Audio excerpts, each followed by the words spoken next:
What's up, guys? Looks like we got one in there. Hey, Mike, appreciate you coming in. Out here on the Tennessee River this morning. It is cold out here. I'm trying to right now retie a line, make up a rig. I got one of my rods out there that has a 5/0 hook in it from last Saturday, where we were trying to catch numbers instead of huge fish, and of course on that rod I caught a 54-pound blue, so and scared to death that I was going to straighten the whole time. So I am going to get up here and retie this one, and then throw some bait out, see if we can get one right here on the spot. So give me just a minute, let me get all this done. Yes, Bobcat, it's pretty cold out here. I've got a lot of clothes on. I'm out here actually fishing a little bit out from where I've ever fished before. It's in an area, but I'm trying to fish a little deeper hole today. Wind's blowing hard. I hope it don't sound real bad in the mic. Hey, Dale, thanks for joining, buddy. Hope it's not real loud in the mic. You guys can let me know. Hey, Murillo, thanks, buddy. Just getting started. But anyway, let me get this tied on, get some baits on. We're going to get them thrown out, and I'll tell you a little bit about what we're doing.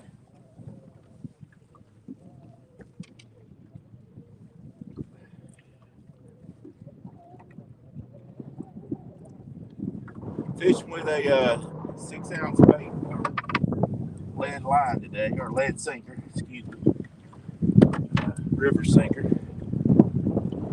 And I said I've got a 5/0 hook on this one right here, so I'm going to change and put a 8/0 hook on it. I use the. Can you guys? I hope you guys can hear me okay. I use a Whisker Seekers triple threat. I like those hooks. Hey, I tell people use what you got confidence in. But it's a 8/0 hook, heavy wire. I like a bigger wire where I don't have to worry about it straight. I'm going to tie about an 18-inch leader here.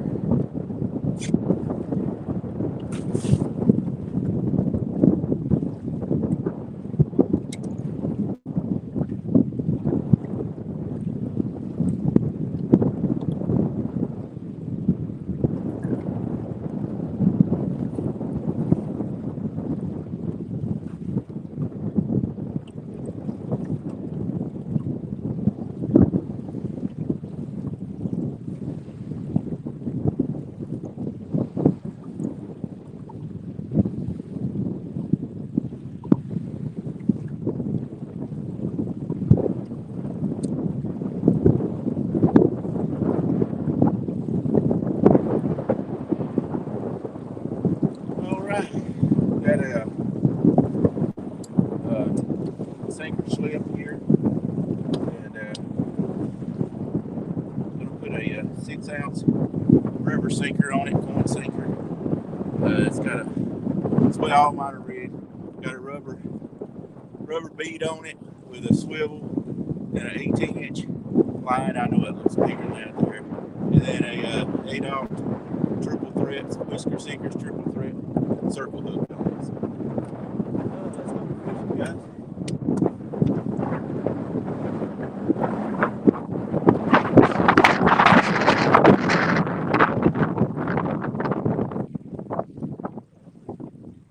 Using a bluegill. I'm using some larger pieces and smaller pieces. I don't know if people heard on the live last night, but I let the fish tell me what to do. So I'm fishing with big and small to where I can see what they want. My first two middle ones I don't throw very far, just right behind the boat. The next two on the outside go further, and then my furthest out ones even go further out than that. So I'm just gonna drop that about 50 foot behind the boat.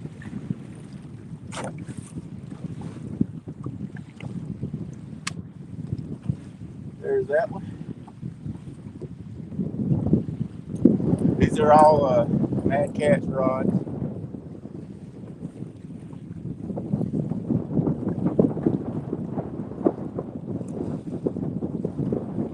main centerpiece.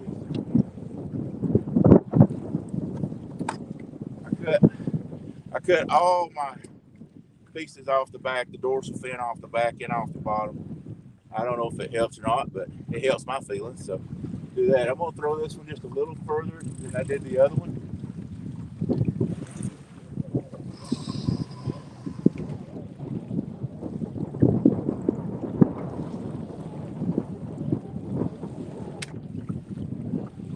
The wind's got the back of the boat swinging pretty bad. I may wind up just being able to use 4 lines today. So we'll see. We may get a mess, or maybe we'll get a mess of fish.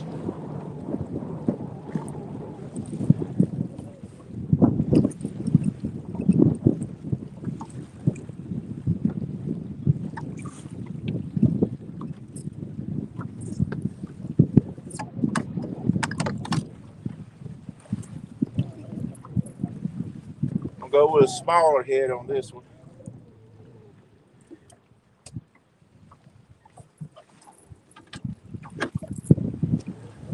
Like I say, I haven't fished this spot here before, so don't have a lot of confidence in it. But that's why you fish a spot, to get the confidence. If you catch a fish there, it gives you a little better confidence.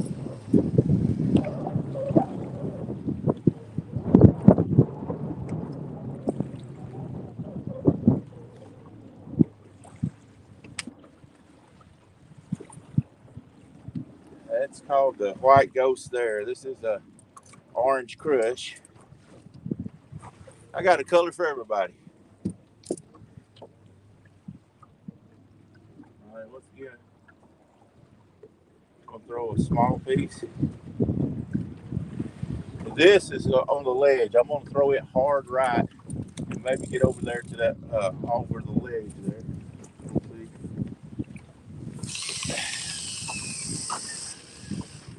It went probably 200 feet out there.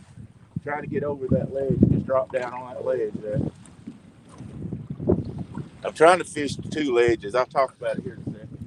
Try to fish 2 ledges at the same time. I don't know if we'll be able to do it or not, but I'm gonna try.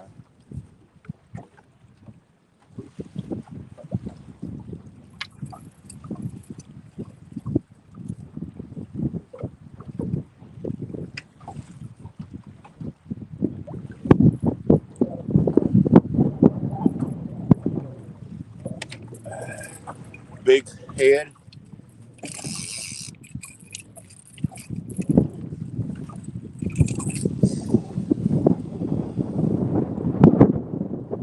This is a Patriot rod here.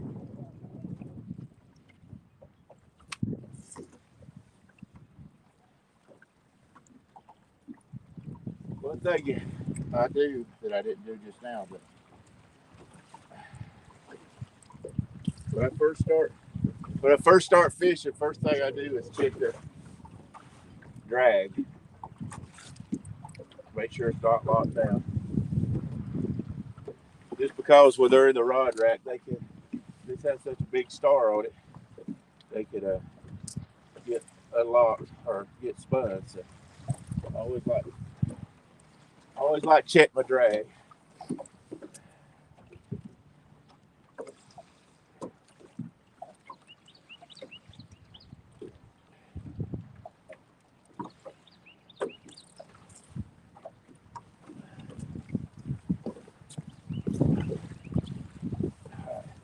Now there's another drop off on this side.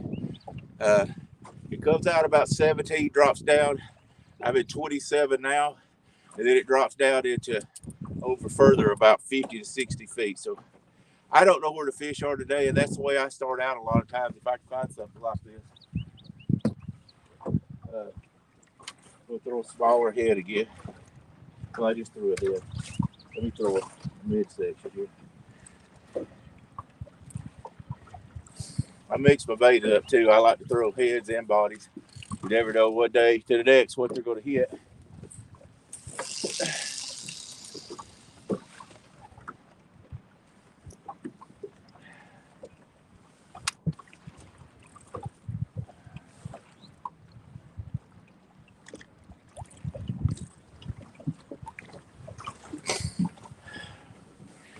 All right. Let's sit down here. Maybe in the way a little bit. Let me see if I can pull it out just a little bit where my head's out of the way.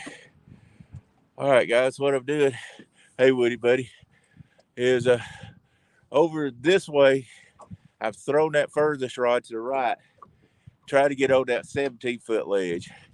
And then I got these 4 in 27 foot of water. And then this one orange one, this orange crush, I threw it hard left to get over to that next ledge. Like I said, I don't know where they're at today.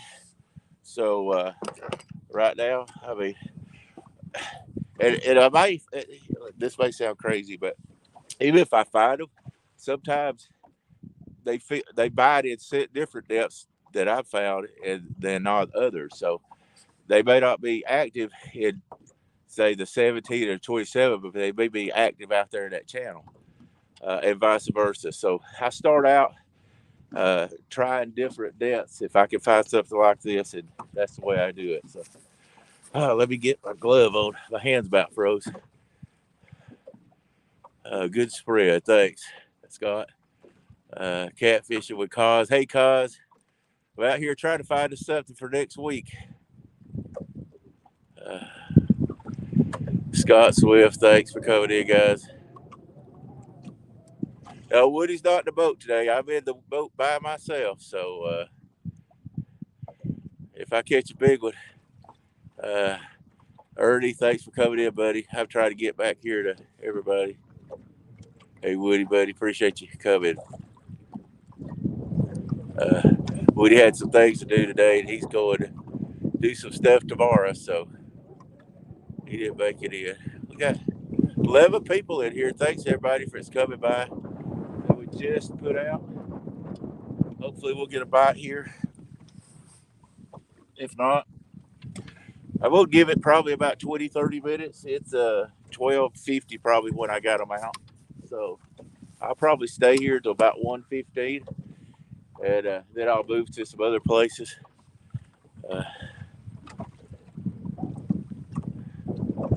You can see over this way is there's a sailboat place.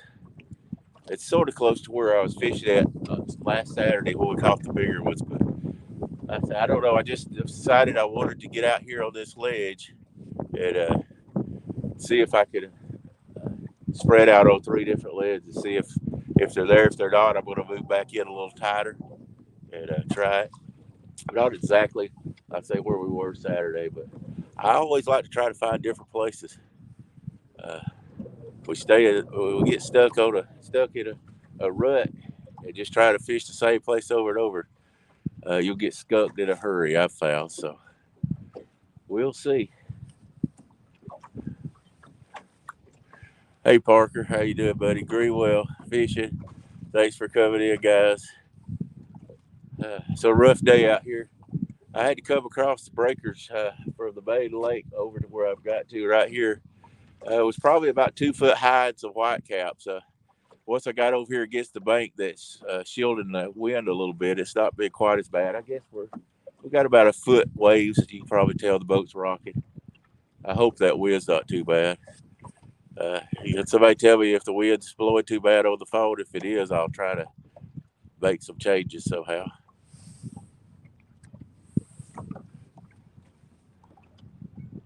Do I have a heater on the boat? No, I've got a lot of clothes on.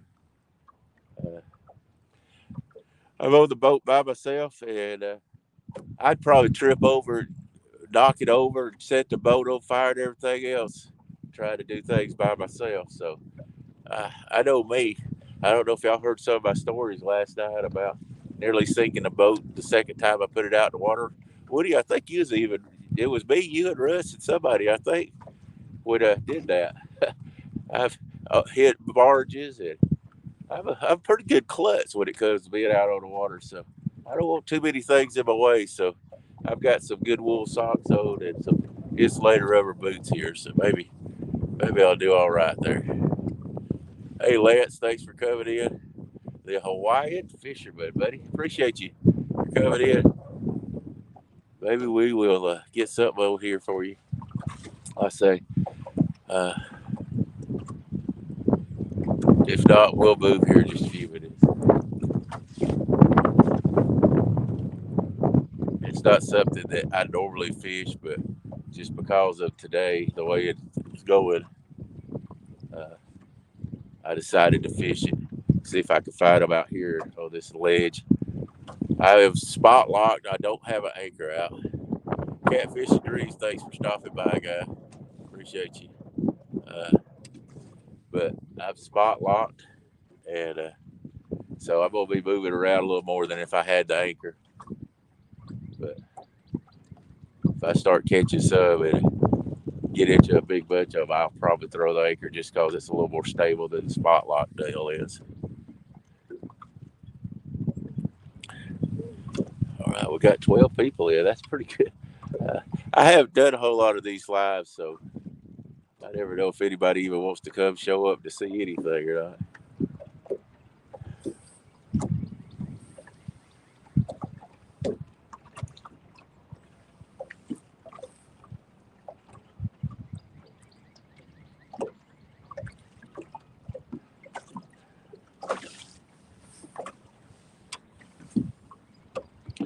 Come on, fishy, fishy.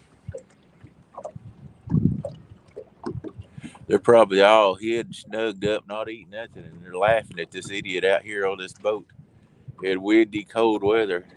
It was 28 when I put in. It's the water temp right now is 44 degrees. It was 28 degrees when I put in, so it's pretty cold.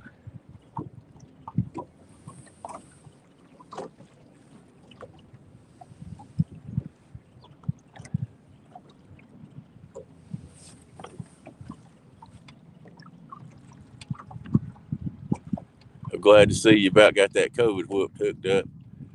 I hadn't had it, but I don't want it. But boy, I know a lot of people that's been rough on them, and several has died from it, friends and family. So some bad stuff for sure, guys.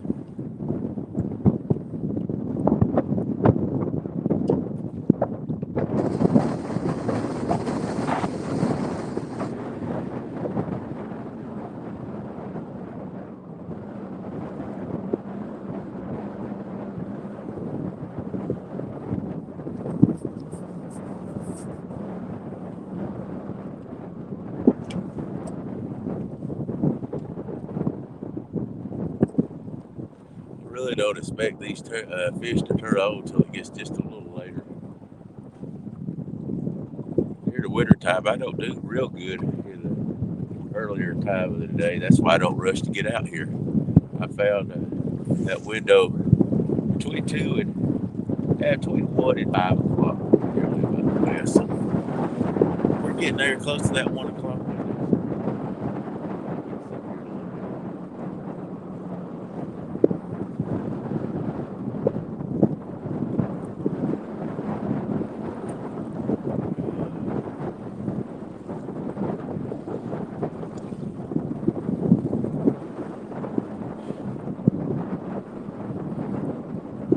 Yeah, the wind is whooping. Can you hear that on the phone there, Woody? Is it loud on you guys out there?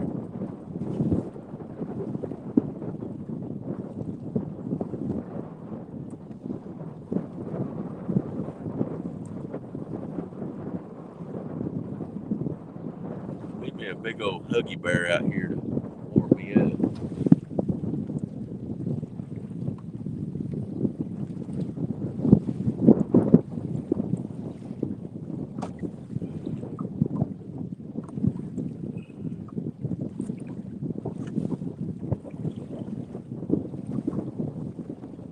Not too bad, good. I said I don't really, I don't know really what I would do to get it to not be quite so bad. So I guess we're stuck with the way it is right now.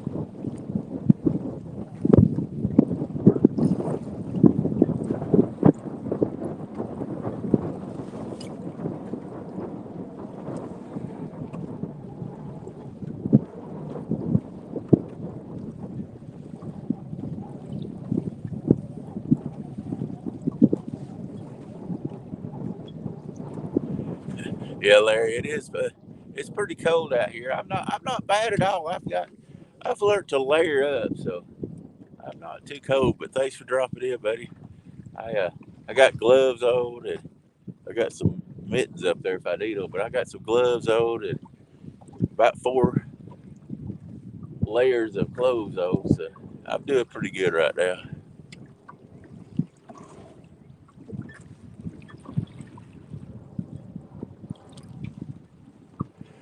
Yeah, the only problem, Bob, on the other side of the lake, the wind's really bad over there. So I'm kind of trying to stay on this side of the lake. There's actually right where I'm at, there's creeks.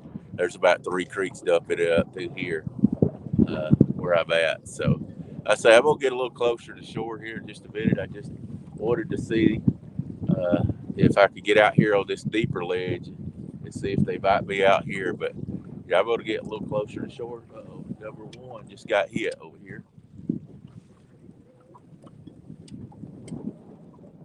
I count my rods from left to right. That's 1, 2, 3, 4, 5, 6, and the number one just got bumped.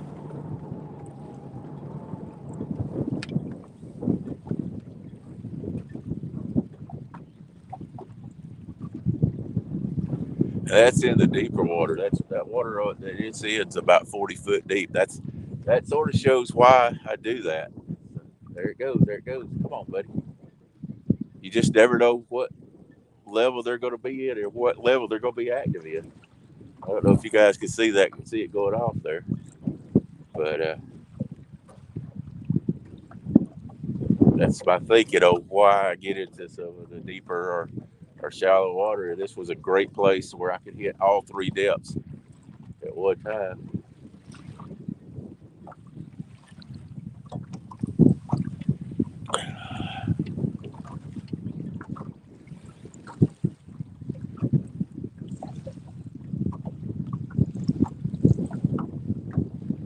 May not be very big, but that's the way the big one was hit.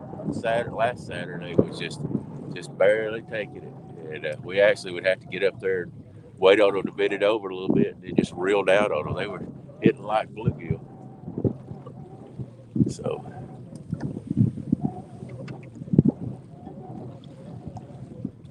hey, Tipton, appreciate you coming in, Maurice. Yeah, sort of try to watch the rods. I'm on the boat by myself, and this number one rod right here's got hit a couple of times. So, trying to get the skunk out of the boat. Speaking of skunk, boy, my truck was stinking. Last week I left my old Catfish clothes in there. And I had to drive from my house to Atlanta. That's about an hour drive and back again. Smell them things. When I got back, I threw those things in the washer.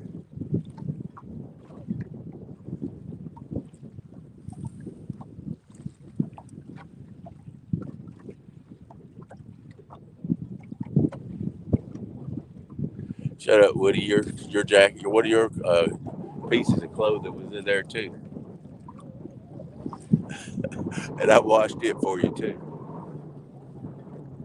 I didn't know what all clothing was stinking, but I knew what all clothing I was going to be washing every bit of it. I washed my coveralls, and shirts, and jackets. And hopefully, I have to do it again after today.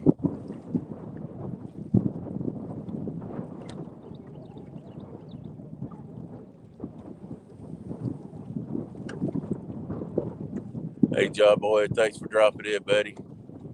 I appreciate everybody's come in. We're working on trying to get one here, guys. We're working on it. I haven't got anything yet. Been out here about 15 minutes. Let's see. Live's 24 minutes. Probably been out about 15, a little over 15 minutes with all the rods. This one left rod's got hit twice. Trying to see if we can get that one to go off a little more.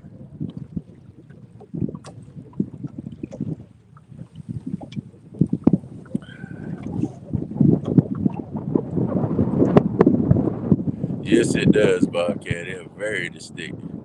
Hey, Anthony Duckworth, appreciate you coming in. Guys, if y'all hadn't subscribed, we'd appreciate it if you'd subscribe and hit the little bell to let you know when we come on. I don't do a whole lot of lives. I started doing more lately. I don't know.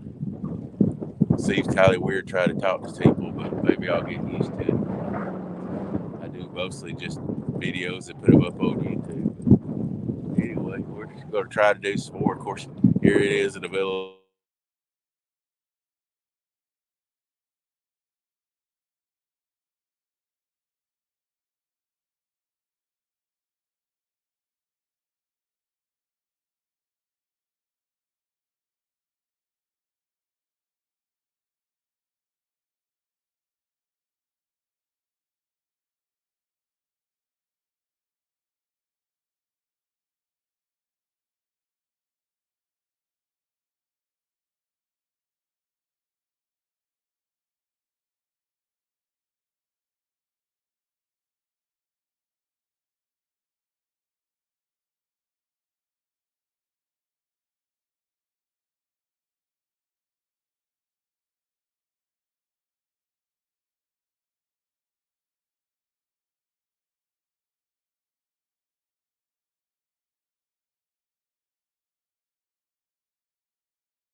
All right, guys, I don't know. Hopefully, I'm back.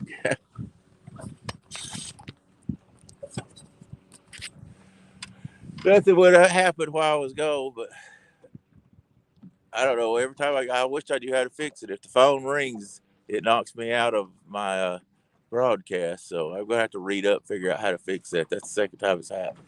Everybody hear me okay now? I can't even spell my name right on there. I missed the L. It's supposed to be Darrell. Boy, I'm a genius. Can't even spell my own name today.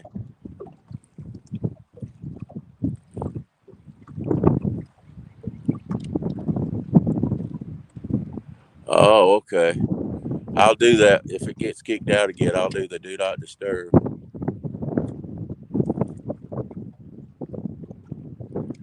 All right, Michael, get out of here. I'm going to beat you a little brains in. Guys, Scooter Magruder is my son, and he's nothing but an aggravation. I should have pinched his little head off when he was a boy. In fact, I thought about it several times. So he wants to come in here and take over the show. I figured out how to block him now. Get your mail hauled and leave me alone. He'll be putting the mail in the wrong mailboxes. He's a mailman. Hey, A1, appreciate you coming in. I see we got 21 still in here. So, yes, Anthony, I am fishing in the Chattanooga area up on Chickamauga Lake up here.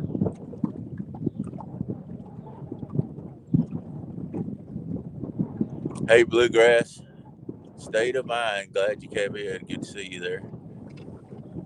Guys, I'm going to give these things about 5 more minutes and I'm going to move again. Evidently not in the right spot just right yet. So we're going to move here in a minute.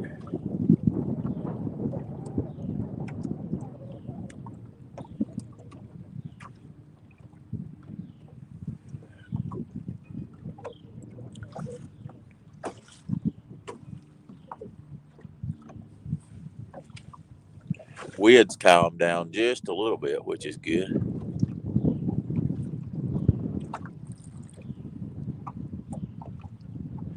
Hey, Uncle Lou, appreciate you coming in, buddy. We had caught it. He got a couple bites on the number one rod here. Didn't take it down.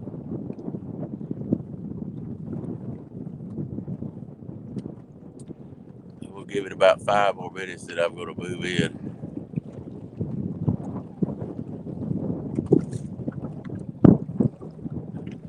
I hear you. Stuck out of town's not good. Hopefully we'll catch some where you can enjoy this broadcast.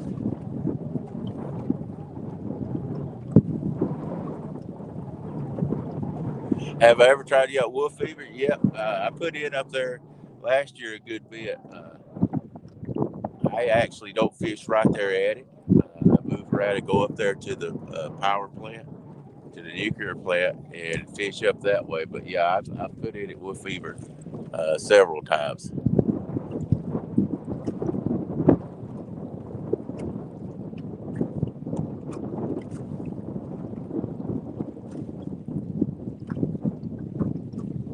Yep, I'm out by myself today.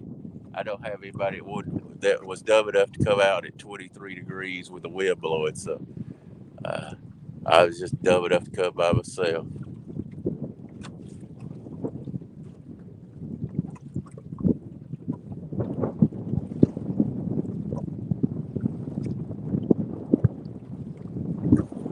Haven't caught anything yet. Had a couple of bites over here on this number one rod, but haven't got anything yet. We've only been fishing about 30 minutes now, so I didn't want to get out here too early today. I figured they wasn't going to be biting until the afternoon. Plus, it took that long just to get all my stuff gathered up where I wouldn't freeze to death. The wind's starting to get brutal again. I'm going to get over there closer to the bank, see how we do.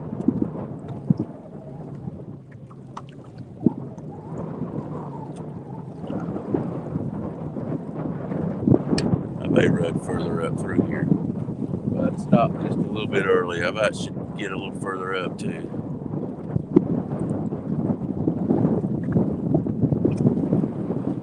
Anyway, like I say, if you hadn't subscribed to our channel, hit those likes, guys. If you don't mind, hit the little bell, let you know when we're put out a production video or doing a live stream here. I think I'm gonna reel it in, guys, get a little bit closer over. And if we don't do any good then, I'm going to move up further where we were catching some the other day. So give me just a minute. I'll be back with you. I'm going to move these rods out. Bring the rods in and move over a little bit.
right, guys, I'm gonna move up. I think I'm gonna move up higher and work my way back down probably.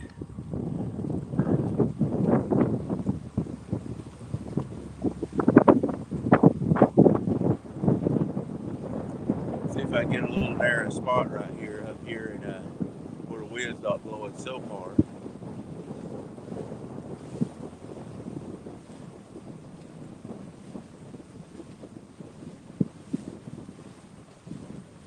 I'm gonna put this on silent, guys, and turn the bike off, and we'll hit it up through here a little fast.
What I'm doing is trying to find. I've got some rocks out here, but I'm trying to find some brush on this rock also.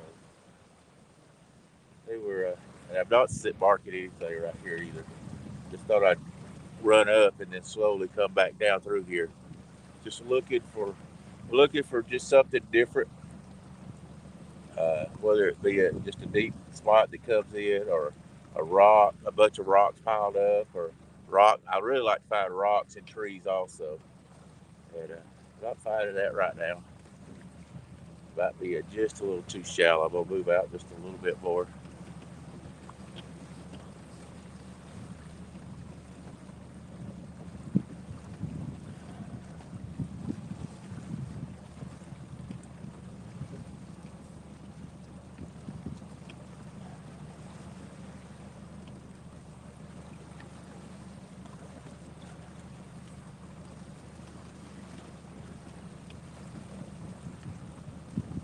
just because I'm not seeing something doesn't mean they're not down in the holes also. So under a rock or whatever, they could be right down in the mud and never see them. But I still like to try to find something. I'm finding some bait now on the graph. But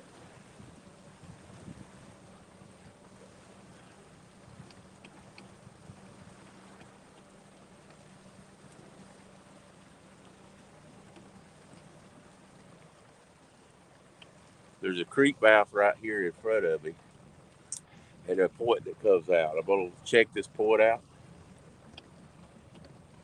See what it looks like right quick.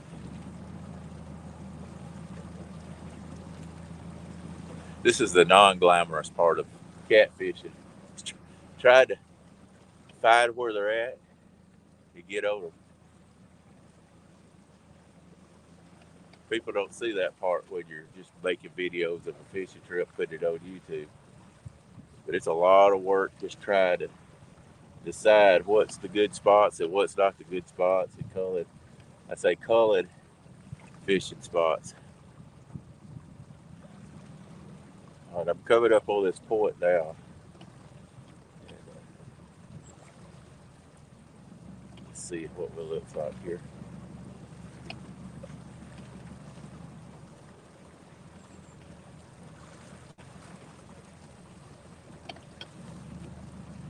We're 17 foot of water, what I'm looking at right now. And now it's starting to drop back down. This is where I would normally would like to see something here, and I'm not seeing anything at all. So, not a good sign. It's just a small creek mouth here, but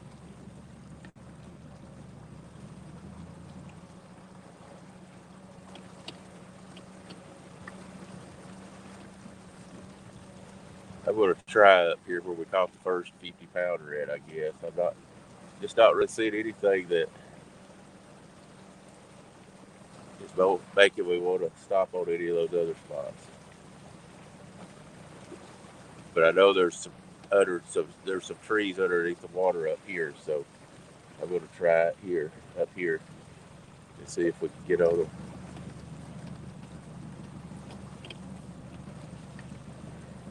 You might think, why didn't you just come there to start with? If I'm not exploring and looking for different places, I'm not learning, I'm not finding different stuff. So that's why.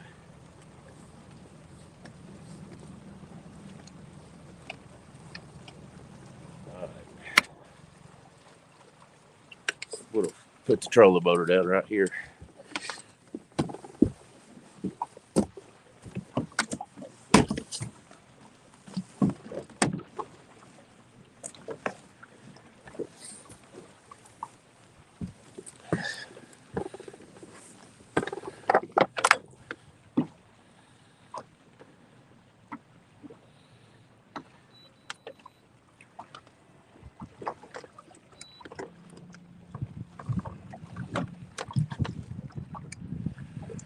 All right, I'm gonna spot lock it right here, guys, and let the boat get turned around. We caught the Woody caught this his 53 right here Saturday. Don't mean there's gonna be one in here, but there's trees here up underneath the water, down in the water under here. This is about 18, 19 foot of water, but I'm right on this ledge, like I say, and this is where we caught it at. We did pretty good here. I think we caught 2 or 3 right here. So let's see what happens.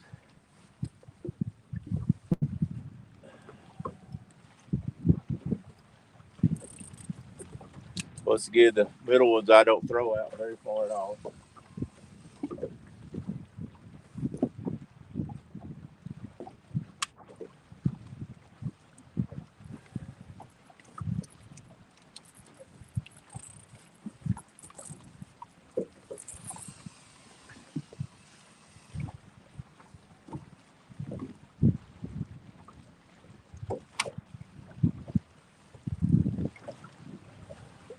If I throw the middle ones out less and then get longer as I go. It's easier to work a fish underneath them also, because my outer ones are further out, so I can work under with the inside rods a lot easier.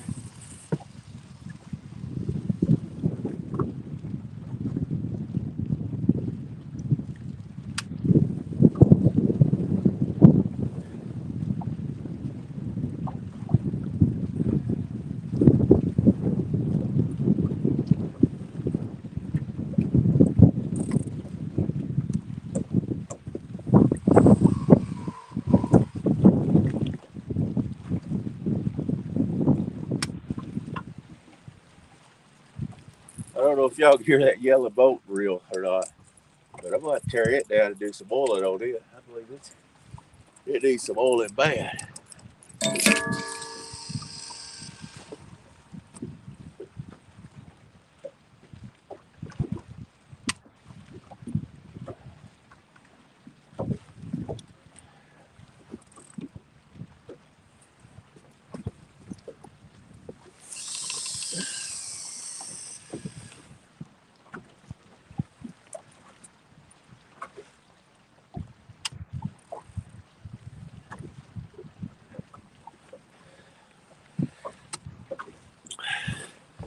I leave my reels looser, or my lines looser when I spot lock it, because spot lock usually will be within, people say 6 inches, but I don't know, mine may be old or whatever, but I know mine will move 2 to 3 feet.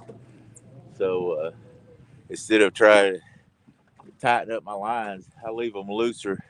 That way I don't start dragging and hooking into something. So that's the reason I leave them loose if I'm spot locked.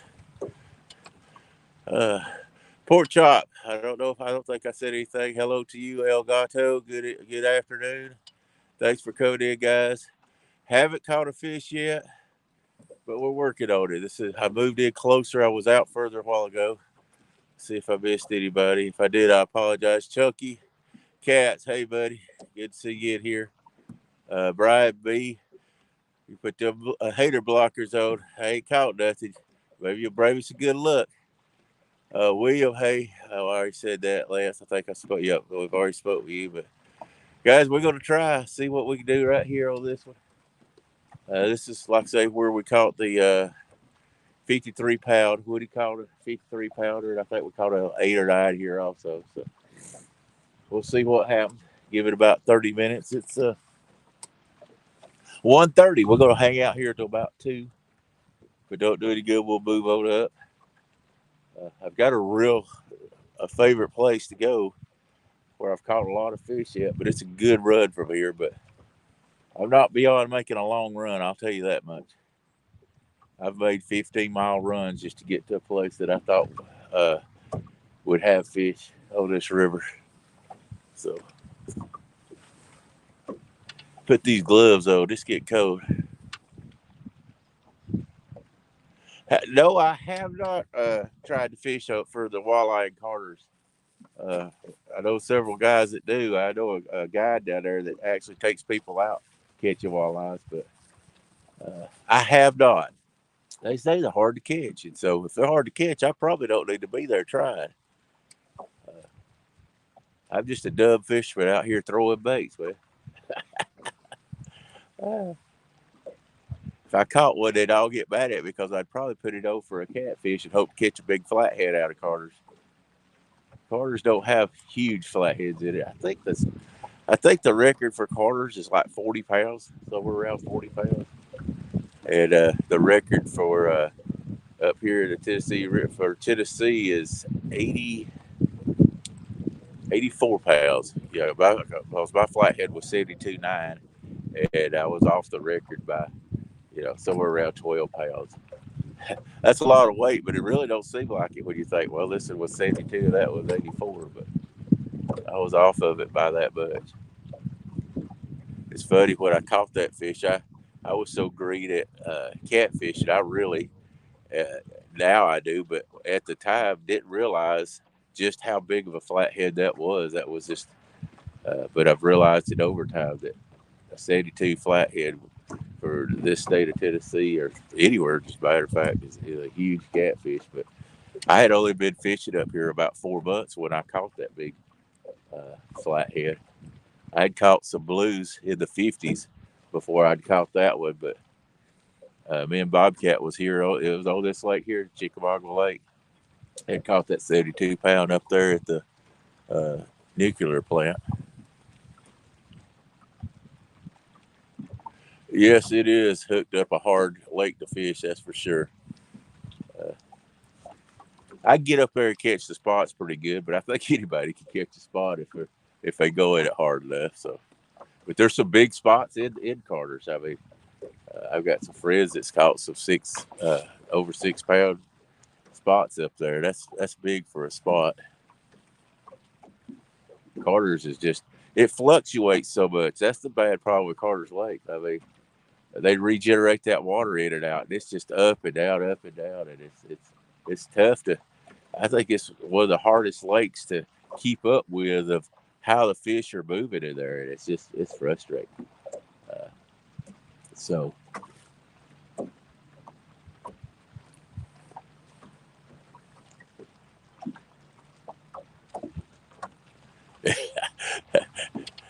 I agree with that, Mister.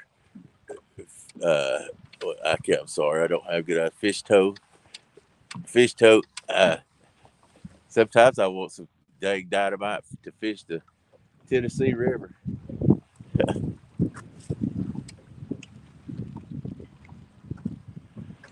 Hey, Pontoon Jody, in here trying to catch a big flathead or a blue cat, either one.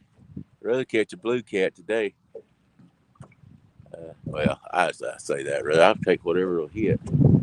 Been out here for almost an hour, and had a couple of bites on this number one rod over here in another spot. We just moved and got on this spot. So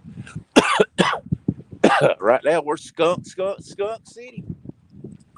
Come on, fish, make me look smart. I say that all the time. I look at Woody and I say, come on, fish, make me look smart. I think he just says inside his head. He don't say it out loud, but I'm sure he's thinking, hey, that thing in this world can never make you look smart, boy.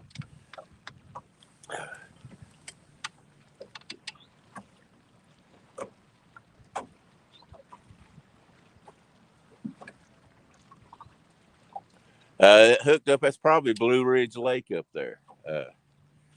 That's got a lot of smallmouth in it. It's a hard fish lake to fish also. They catch those smallmouth up there, and I've never fished that lake, Blue Ridge Lake. Getting a bite looks like on this blue rod. If it is, he's just subtle. But they catch them on goldfish up there at Blue Ridge Lake.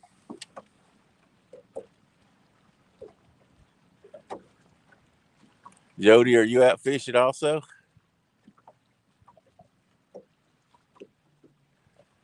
Carp. I've caught carp before. Scooter.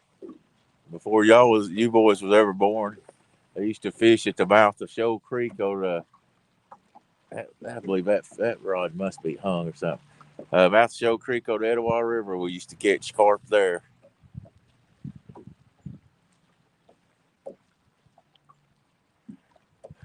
Jody fell asleep on camera. She's trying to be avid.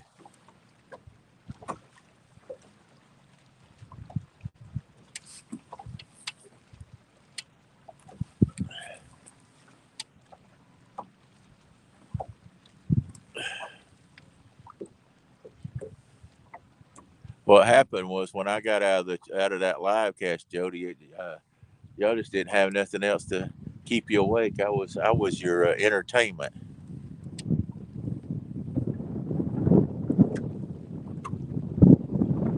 Well, I hope you catch a big one, Jody.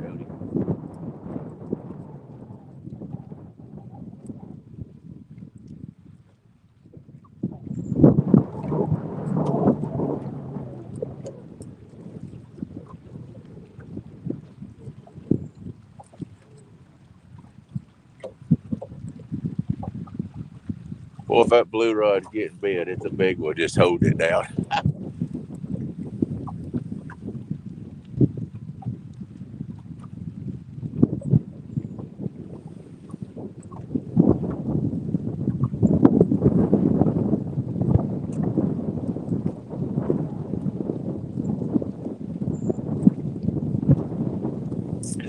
have to have a little more patience in the wintertime than it is summertime. It seems like it's a slower bite. There we go. This rod right here, number two got hit. Come on, buddy. Come on, buddy. And he just let go.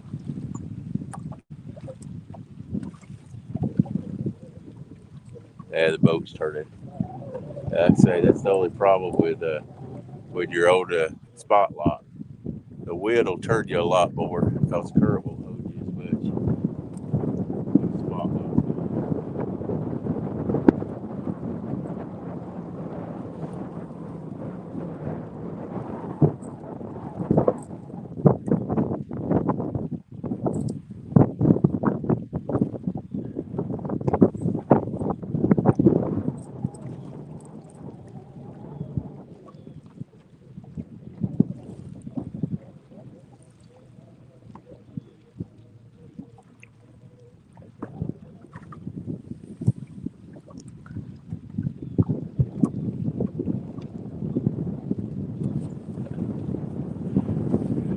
Bobcat, I'm sure it's going to be rough tonight. I plan on fishing until dark. It's cold how cold it gets after dark, whether I stay out very long or not. Hey, Rod Dockers. Yeah, a windsock would help. It would be help too if I was not just on spot lock and just throw an anchor. We got enough current that would probably hold me pretty straight, but I don't know how many times I'm going to move. We never threw an anchor last Saturday. It did okay, but we'll see. I may wind up having to throw one.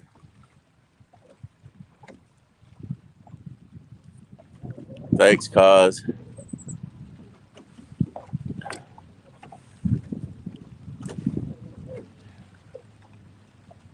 I actually have a windsock also, but I took it out of the boat when I cleaned it up and I didn't put it back in.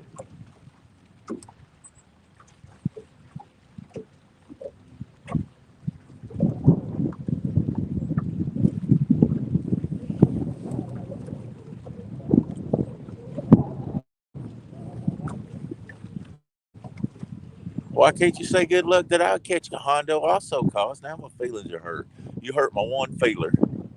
She didn't tell me she hoped I caught a Hondo. God. Tell me you hope I catch a Hondo in 20. Does this river have a tide? Not that's noticeable, Chucky. Not that I can notice. I mean, it fluctuates up and down when they generate the water anyway. But as far as the tide, not that I know of.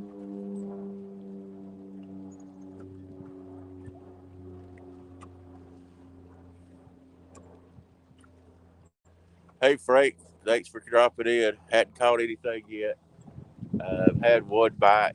Uh, that I know was a pretty decent bite. The rest of them, I'm not sure what the boat just turned in, but nothing on the boat yet. Been out here about an hour.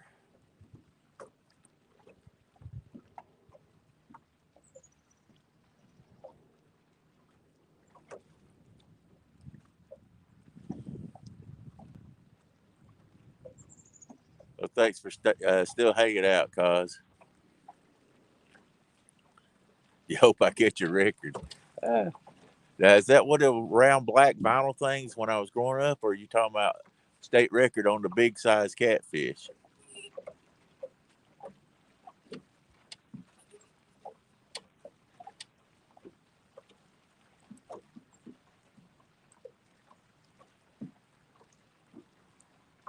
Hey, Chad, thanks for dropping by. I wish I would hurry up catch one. It's a little bit rough today, but I'm trying. I'm back where we caught the 53 pounder the other day. Can't really find something I like on the graph, but we're going to just keep gutting it out and trying. That's all you can do.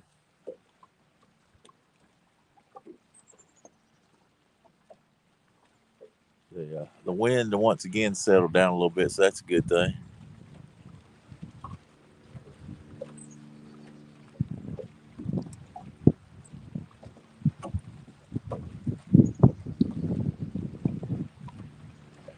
I hate you been out. Hopefully, it's not been nothing too bad, Frank. I don't stop fishing. I deer hunt, and I deer hunt and fish also. I don't know if my wife is happy I'm out of the house or wish I'd get some stuff done.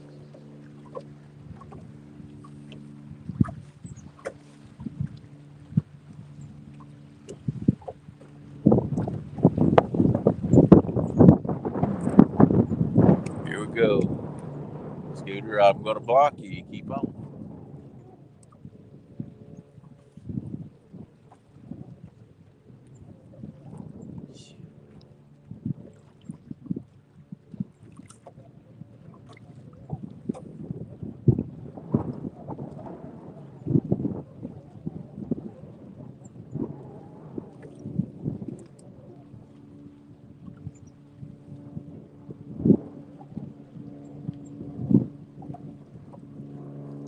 I hate coming out here and not catching anything, and everybody watching.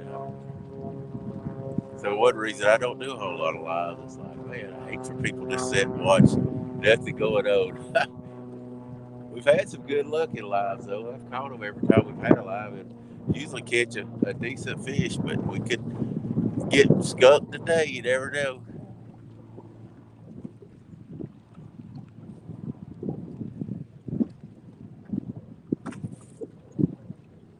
Y'all don't ag Scooter on.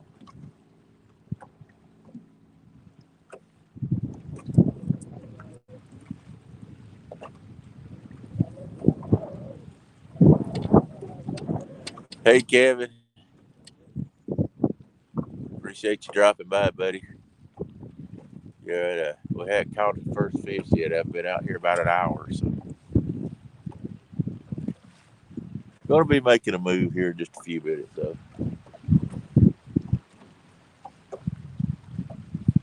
got to figure them out. Got to figure them out.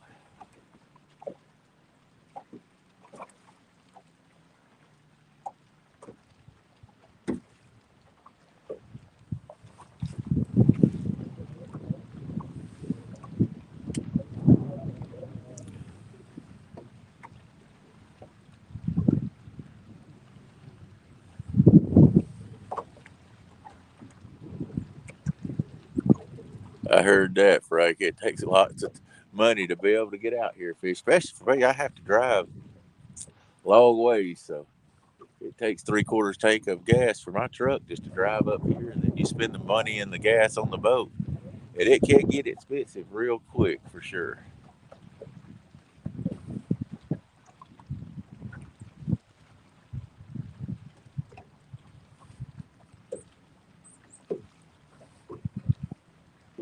Oh man.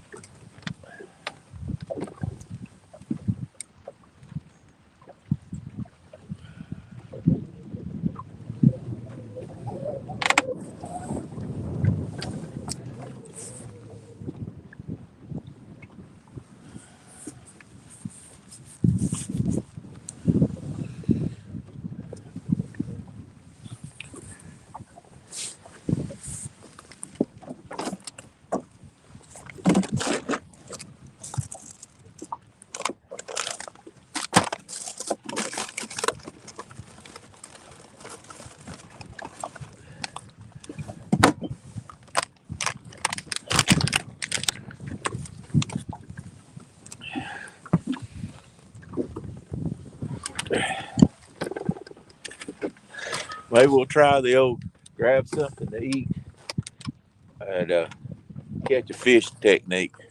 That's worked sometimes.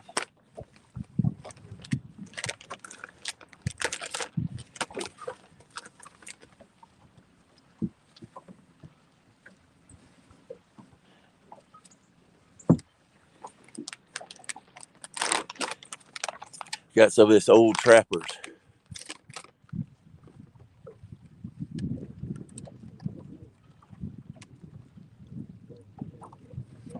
Yep, I fished up at put it at the Locky Dam up there at Tecumseh, Rome up there at Rome. Caught some blue cats and stuff up there before. It's about as far there for me as it is up here. That's why I just come up here.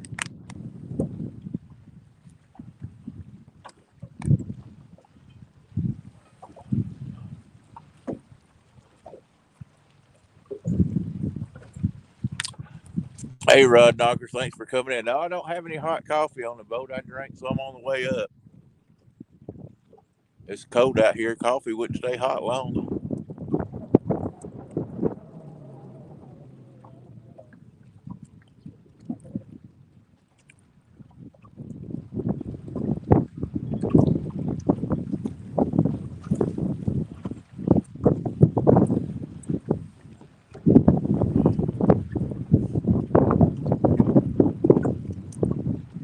Hey, appreciate you dropping in, Ian, for sure.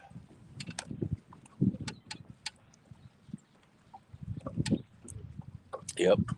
Nothing about fishing's cheap that I've found so far.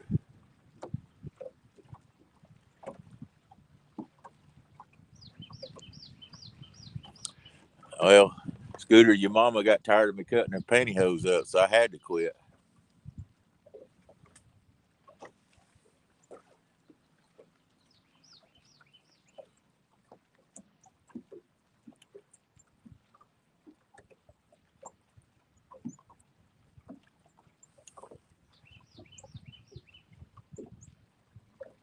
Come on, baby. Got number 5 going, guys. Come on, buddy. Come on. Take it over. See, that's the bite. Eat something bite. You grab something to eat and they start biting. Come on, buddy. Take it over. We get another piece of meat jerky. Maybe he'll take it on over.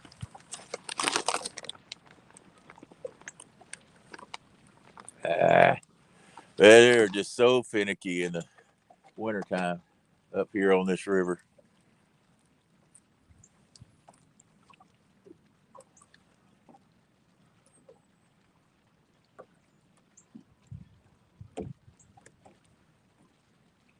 Come on, buddy.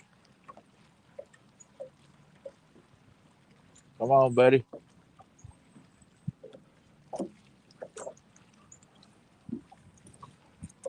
Guys, I'm going to try to watch this rod and not see as much on chat. So excuse me here. That acts like a better fish than we've had so far. He's just holding in his mouth, looks like.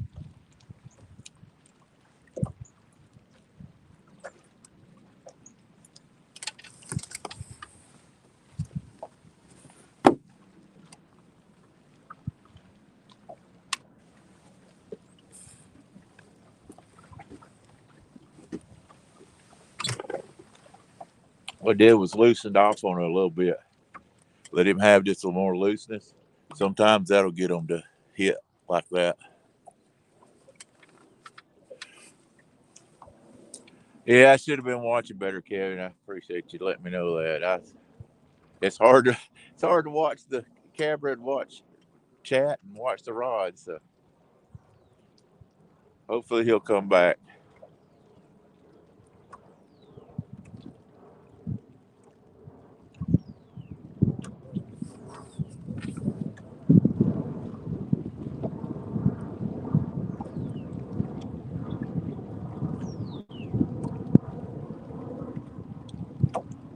He could still have it in his mouth. Maybe he'll get on it.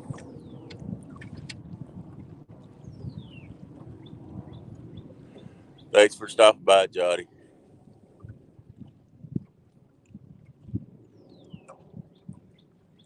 I almost think he's still on it.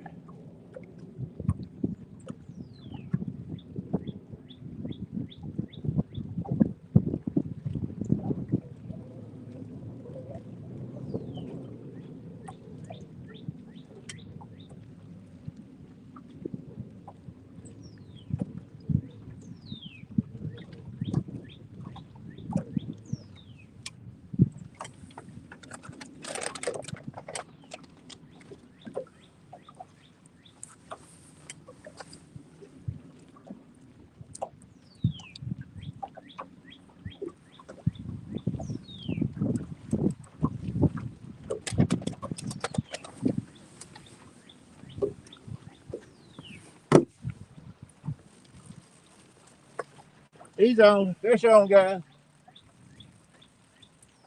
I figured he would. He finally took it on down.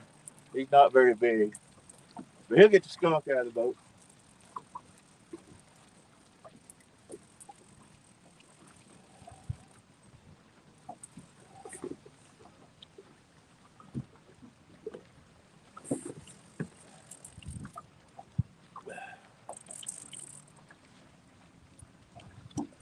He'll get the skunk out of the boat.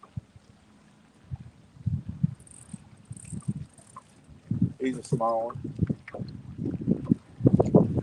About a 15 pound fish, yeah.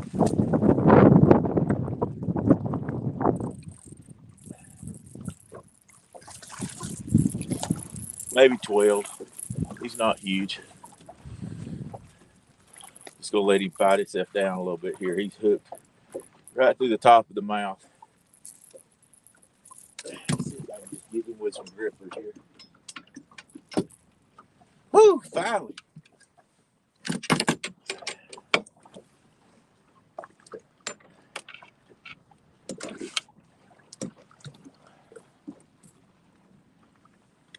There he is. Not bad.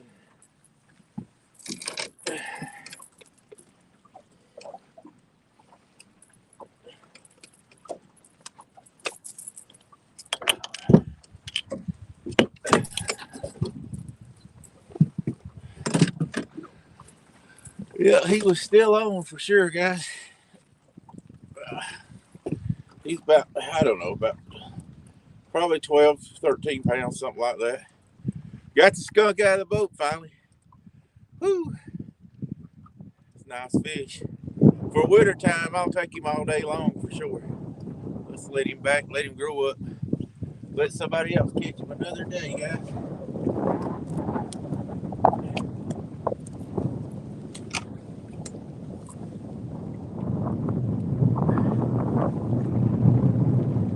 See you, buddy. All right, finally.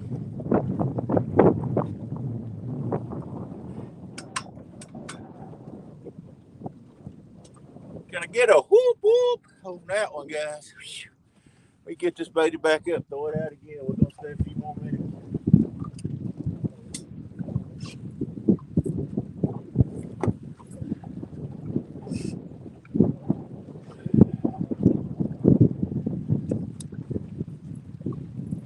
Good old bloody head here.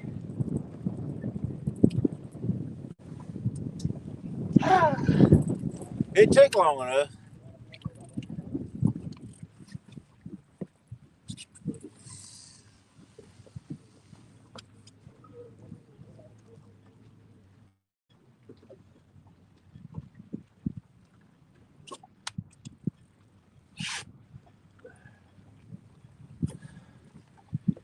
Hey, finally got one. I told you I had to go get something to eat. Whoop whoop, that's right. I have to get a whoop whoop when we get one like that. Sometimes you just wait. It seems like it's never going to happen. Then all of a sudden, boom. Kevin texted me and said, "You had a good hard bite on that one." And I didn't see the hard bite, but I did see Brett bend it over a couple times, and I just kept watching it. I thought he was on there. But I hate to reel that old one unless he's pulling hard. About the time I got up there, I was going. Actually, what I was going to do was try putting a little tension on it, see if he'd take it. And just as I got my hand in the handle, he bent it over, and I knew he was there. So it changes the mood to everything when you catch a fish, no doubt about it.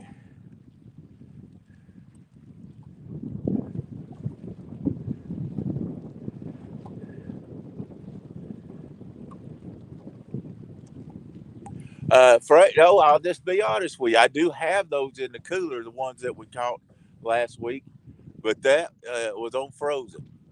I am going to cut some of these up. That's about a week old. It's still on ice. Uh, that cooler will hold in this time of weather really good. I didn't vacuum seal, but these are actually what I'm fishing with right now are about a month and a half old that I vacuum sealed. Hang on, I'll get a pack here that I'm letting thaw.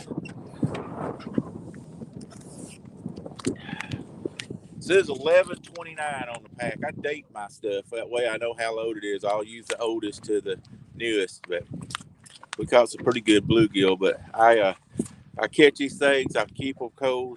Look at these rods, but I'll keep them really good cold on ice. And if I'm going to vacuum seal them, I'll actually put a layer of ice on top of them, put salt on there where it'll freeze them better. Then I get them home and get my vacuum sealer out, get them out of the ice, wipe them off dry, and put them in the bags and seal them up. I don't have any problems with them freezing at all. You can see those, they have no frost on them. I've actually got them laying out, hoping they'll thaw out a little better. But I do have some left over in the cooler from last week. I'm going to use them up today also because I don't keep nothing. If I don't vacuum seal it, freeze it over a week.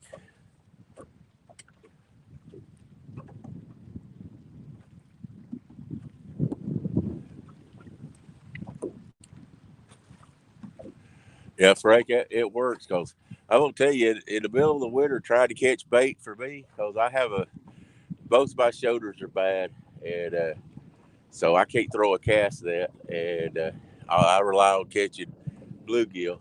But sometimes it's tough to catch bluegill, and I really didn't feel like, as cold as it was this morning, going to try to catch some. So I just grabbed some out of the freezer, and I kept ice on these that were for the weekend. So I just use them. What I'm going to do here in just a minute when I move is take the ones off the sides of what I just put on, and I'll put on you from the cooler. See if they like those better. You never know. Thanks, Jody. You got the skunk out of the boat anyway.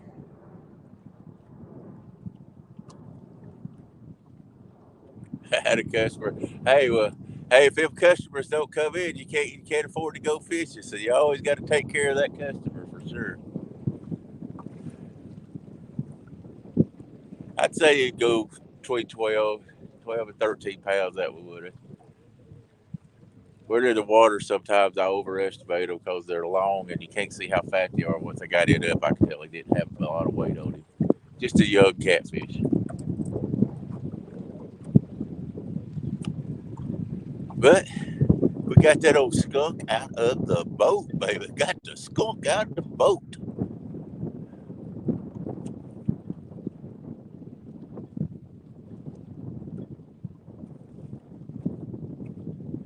I understand, Frank. If you find them and catch a bunch, take you a cooler. I got this cooler from Walmart. It's just one of those lifetime coolers. I can't afford one of them high priced Yetis.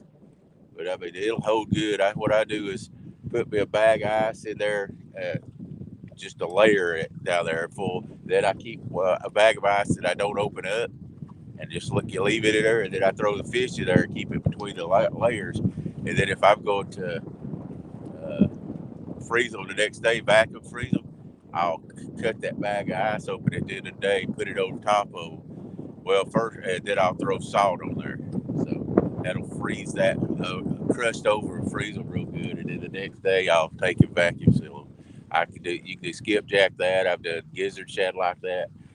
Bluegill. People say you can't catch fish on bluegill after they've been sealed. Well, we just proved that wrong again. Uh, Frozen bluegill, I have no problem. I've did where I've had fresh bluegill and frozen bluegill, and not been able to tell the difference. I do like better. I like fresh a lot better though, just because I know it's fresh and there's nothing tainted about it or anything. Yeah, right, knockers. Poor old Chucky. He takes the crap on his weights anymore.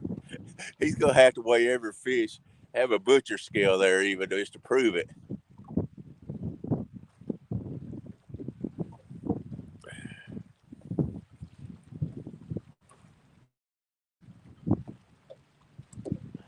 And I'm gonna give it about 5 more minutes just because we did catch that one, and then I'm gonna move up a little further up, see if we can get on them again. I found that you can find them in bunches in the wintertime. If you can find them in bunches, you'll catch a bunch at one time.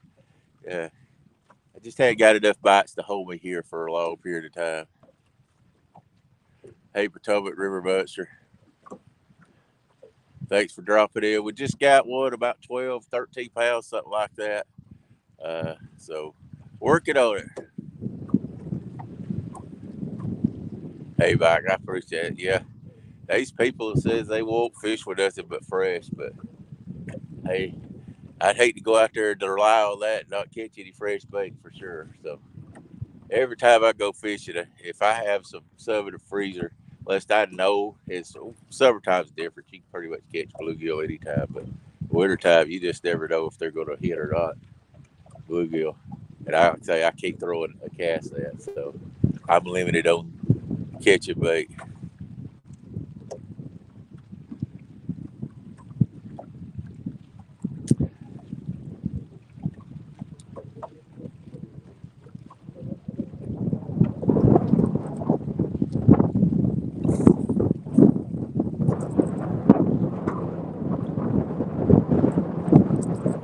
Y'all I may get on your nerves, guys. I do a lot of moving, a lot of moving. I can't sit in one thing place hoping a fish is gonna come through. I've always moving trying to find them. So I'm about to reel these in, and I'm gonna go up through here. I'd really like to find some more structure that's holding fish. So I'm gonna reel in, and I'm gonna run right up through here and see if we can find another spot. It's got a big monster on it. Like to catch at least 30 today if we can. So give me a few hits, guys, and we're going to reel in and move again.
It's cold, guys.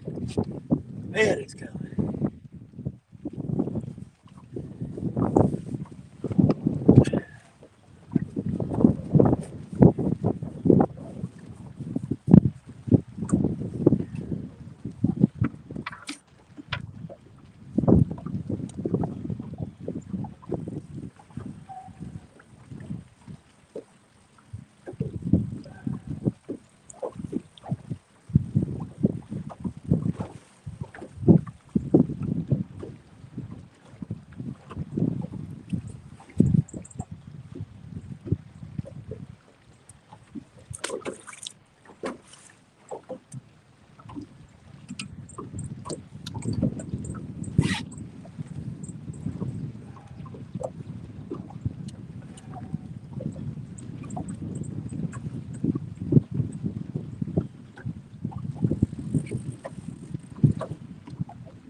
They don't do too good when they're hooked inside the sinker.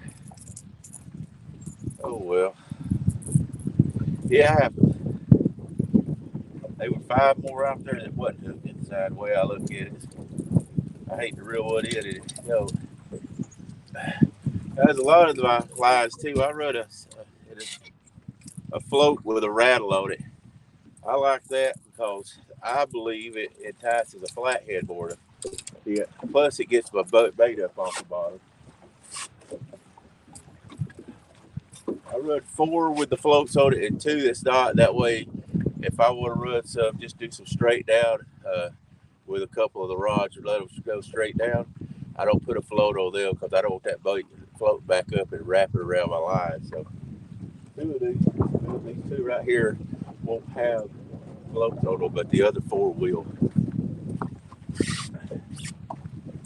I don't get hung up as much running a float like that also.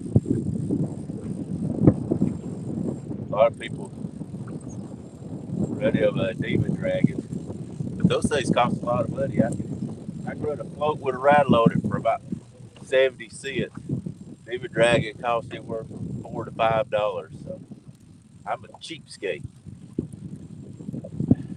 You spend $75 $100 to go fishing one trip. You want the money to go on gas to get there, not on all your stuff. You don't have to. All right.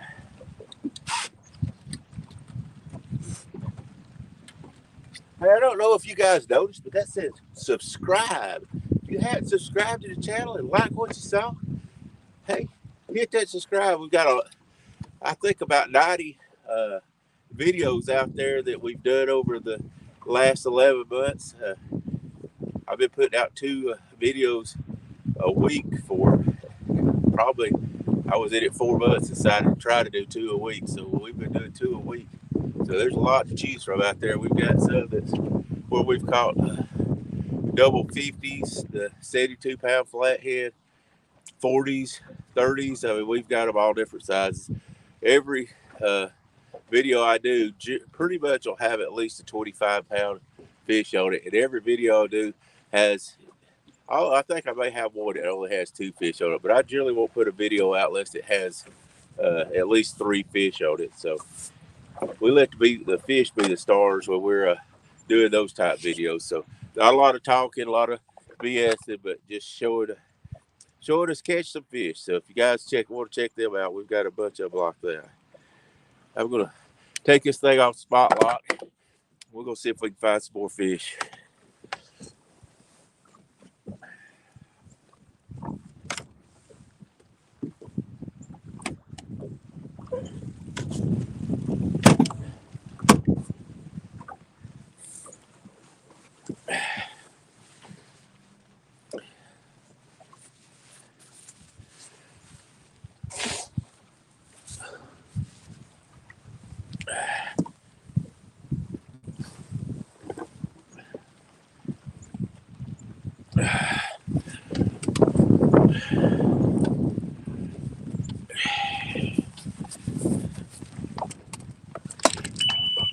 One thing I didn't do that I should always do, when you're fishing by yourself and you pull an anchor, I think, it's my opinion, you should always try to crank your rotor up for you if you're doing a spot lock. That way, if you're not paying attention, you start to get crossed up, you can run back there and just dock it in gear.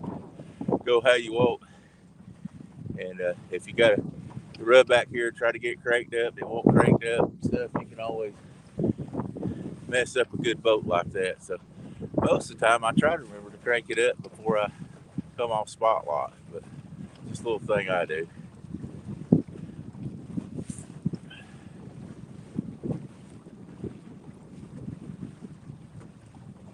Yeah, hooked up. I'll tell you, I've only, and I guess it's bragging, but I've never been skunked on this river, and I've been fishing it a year and a half, but one time, and I refuse to sit in one spot if I don't catch a fish for over 30 minutes. And I may go several spots and didn't catch them, and it may be just because they're not turned on, but at least I feel like I'm trying to find them. So I won't sit in the spot and stop producing over 30 minutes. Winter time I may go 45, but I don't do it.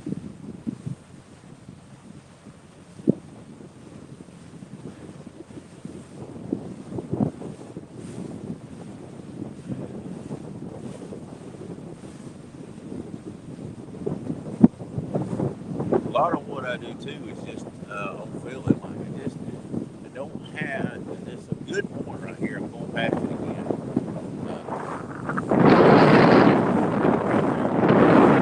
It's a good looking point. I don't have that good feeling to fish it, so I'm not going to. Sometimes a lot of fishing for me is whether I feel like that spot's a good spot or not too. And I don't have a good feeling about that spot, so I'm going to move on. Don't have a great reason why. I just like I'm going to move on up here a little way, see what we find.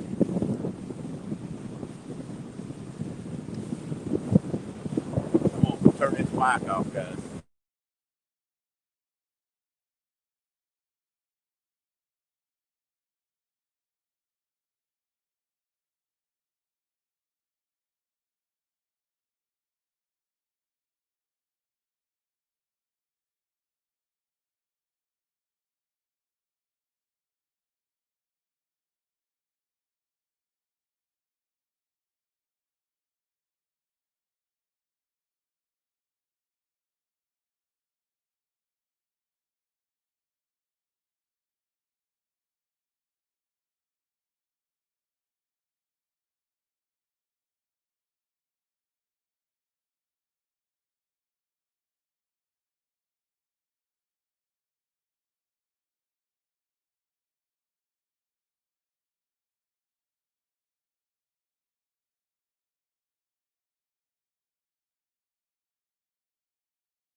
All right, guys, I'm turn that back over. I'm just trying to find something that'll make me want to stop.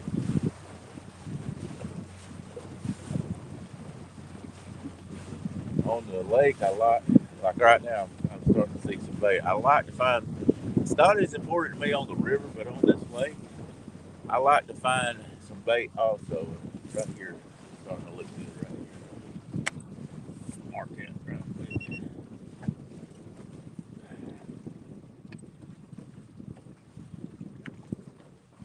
I'm going to see if I can turn the phone around where, I don't know if you guys can see the bait on there or not, but there's some bait right there. I'm going to see if I can put the trolling motor down, throw on that. There's bait down there. It looked like there was some pretty good arches down there also. So I'm going to stop right quick, move this phone back. I'm going to try to throw on that right there.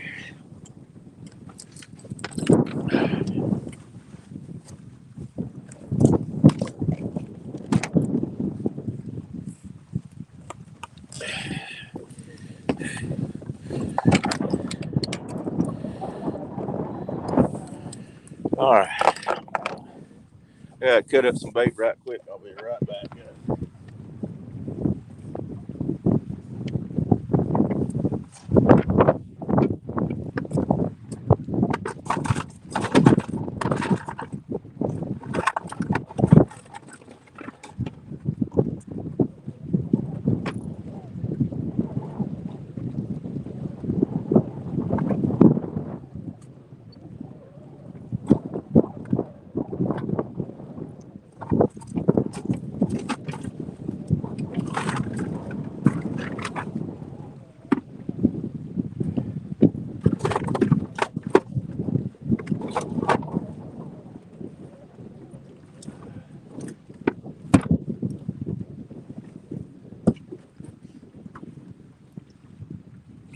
These are some big old bluegill from last Saturday. I'm going to try them now.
think I'm going to move us out just a little further here.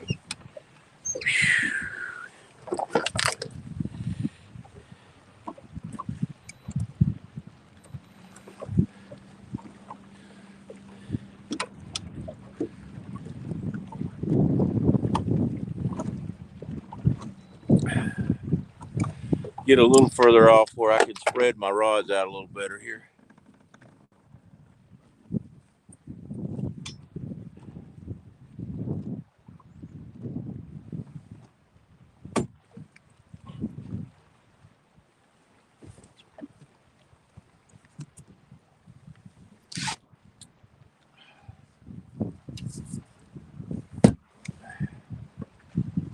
It's a really big bait, guys. So hopefully we'll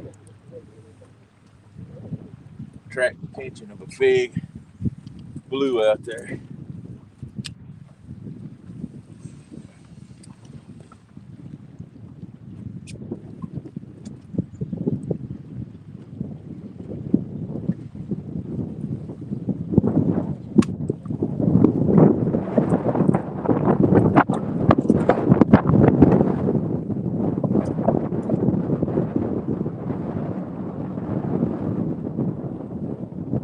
Maybe he'll want to head. Or she.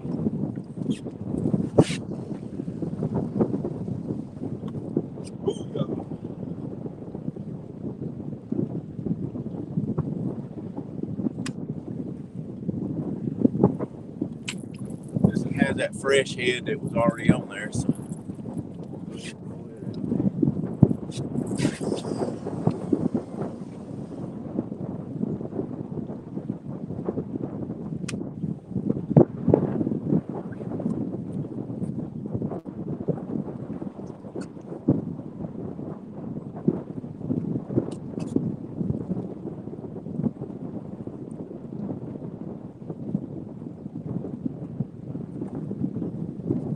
The big old head.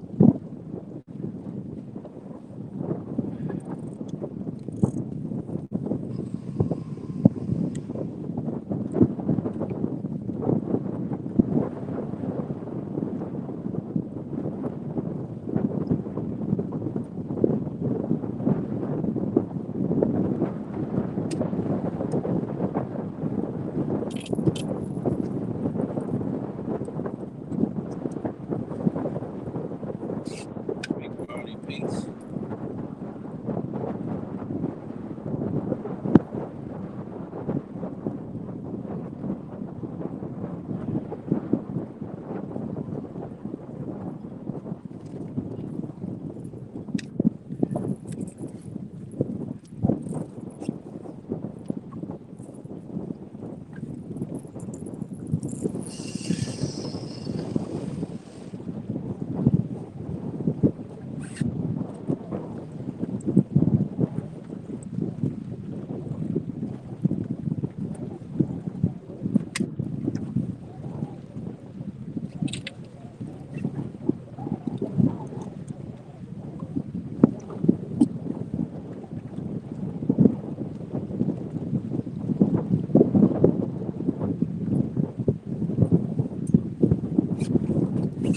Yeah, one more big head.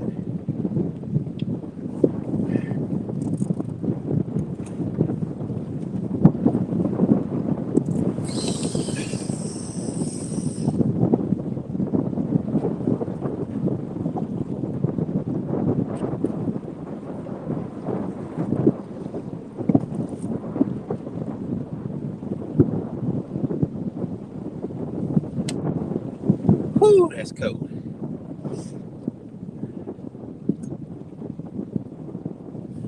And we wait.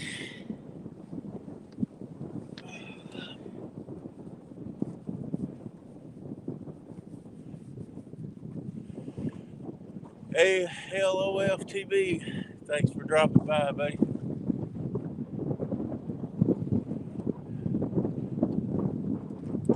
I think this is stop number 3. I hope that wind's not too bad. It's blowing pretty good here. My hands are cold, so I've got to roll it back to See what anybody says. Sorry, guys. Mess with all that fake cold cooler.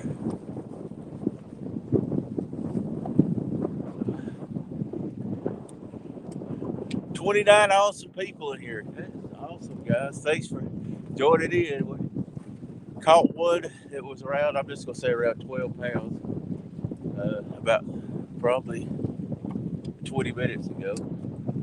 And we just moved up and thrown out again.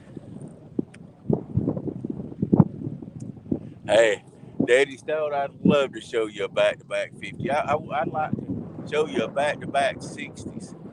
I've never caught a fish, and this is crazy. As many fish as I've caught over the year that was big fish, I've never caught anything in the 60s. It's all been 30s, 40s, 50s, lots of 50s, and then that 72. But I've never caught a 60 pound. So I'd love to get a 60 pounder today.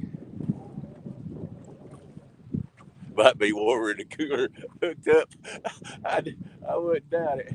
It's pretty cold out here, but I'm warming my hands up now. I got some pretty warm gloves here. So my hands got really cold out there in that cooler, though. Fella could get frostbite real quick. It might be colder and warmer in the cooler. I don't think I could fit my big behind in that cooler.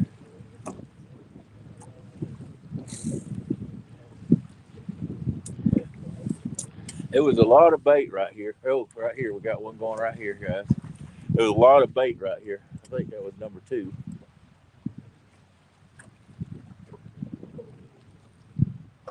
Come on, number 2. Come on. He's hitting it. Come on, baby. That's a big bait, guys. A big bait. But we're hunting big fish. Come on, baby. There he goes. Come on. Come on. Come on. Come on. He's trying hard. I don't know if he's big enough to take that big bait or not. We caught one.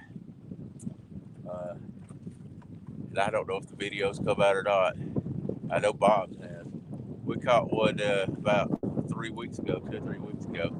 And the bait was big that was throwing. It was about a 10-pound blue. And the hook wasn't even in it. He just got that bait in his mouth, lodged in there. And the dorsal fins, the way it caught him, wasn't letting the bait come out. We reeled that bait in, and he was just caught by the bait itself. The hook was not even hooked him at all. It was funny. I don't know if Bob's still in there or not. He could probably tell you what the name of his video is. I don't think mine came out yet. I put out one every 2 weeks, but I've got a lot of them that I hadn't got put together yet, edited. So come on, fish. That's right. What's up, hooks and habits? We're trying to bring you some fish in here. We've gotten one, and I got this number 2 rod right here. Has just got a couple of bites on it, but I don't know if he's big enough. We're throwing some really big baits. Baits nearly as big as my hand out there. So we'll see what happens.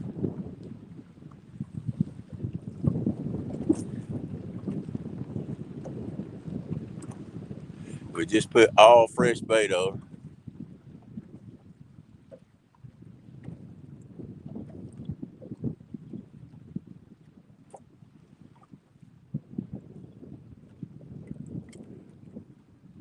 Off the res, catfishing. I don't think I spoke to you.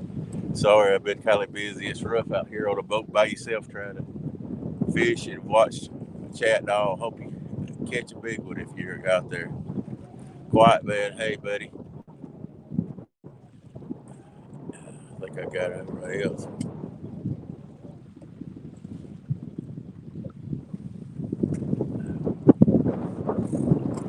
If I don't get a bite here in a minute, I might start going back to my beef jerky. As soon as I start eating, I got the eating bite. Just on the boat. So let's go eat some. Get the eating bite. Fat boy Eric, what's up, bud? Fit right on my boat. We named it the Fat Cat because it's always fat guys that's on this boat.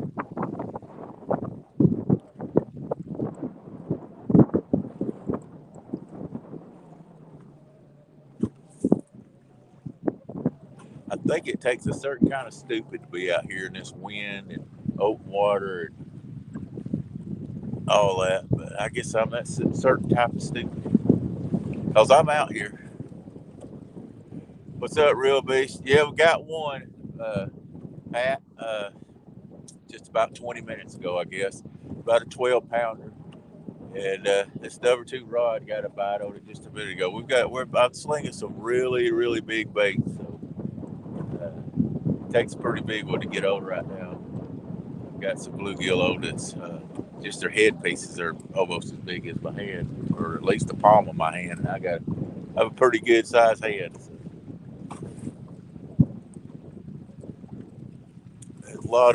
there was a lot of bait right here when I pulled up.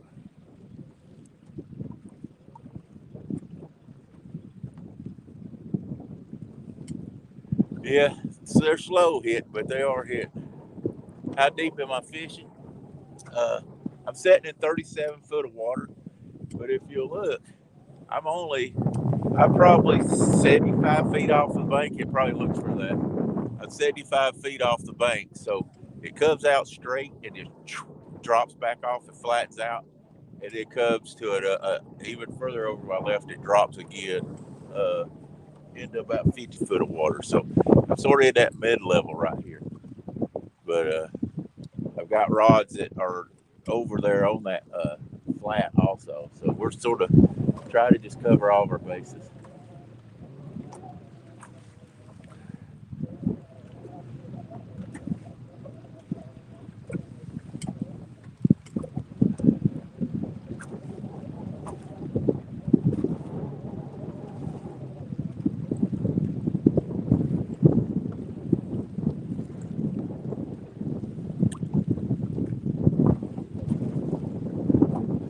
Might not go home with a monster today, but we're not going to go home skunk. That's for sure.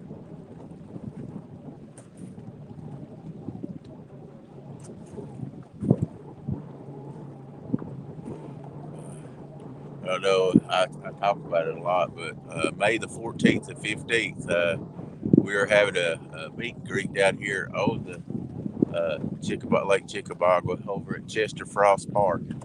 I've got a pavilion rented, and for everybody that wants to come, there's 2 miles of bank that you can fish, or you can bring a boat. It's got a really nice boat dock.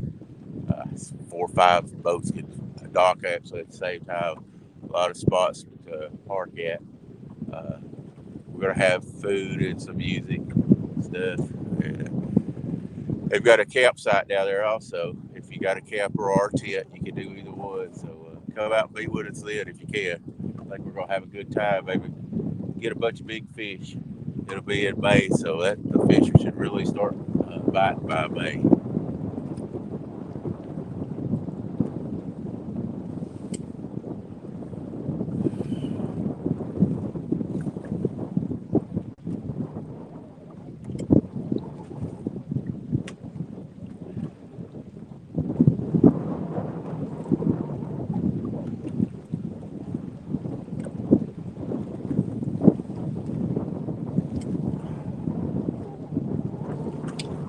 Hey, bring your boat hooked up. Come on down, bring your boat.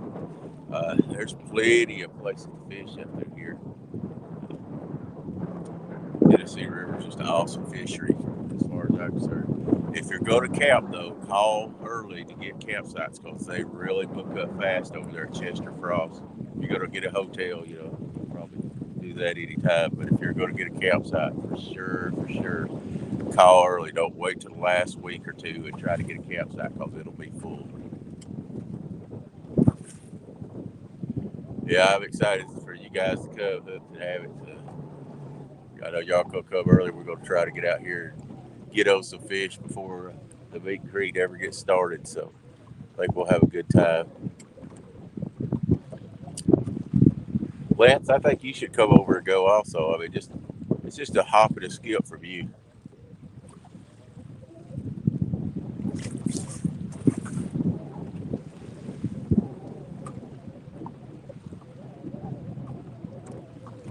All right, I might have to break out the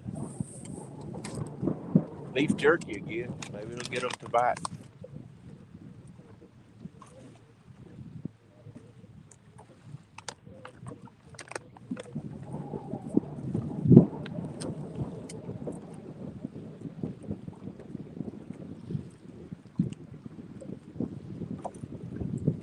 There you go, hooked up. Where do you what area do you live in, hooked up?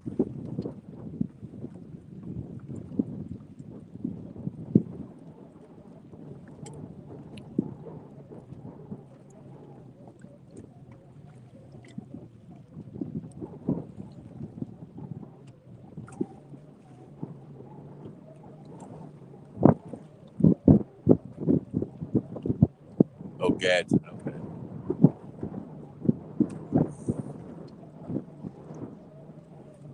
I need to come over there and fish sometime.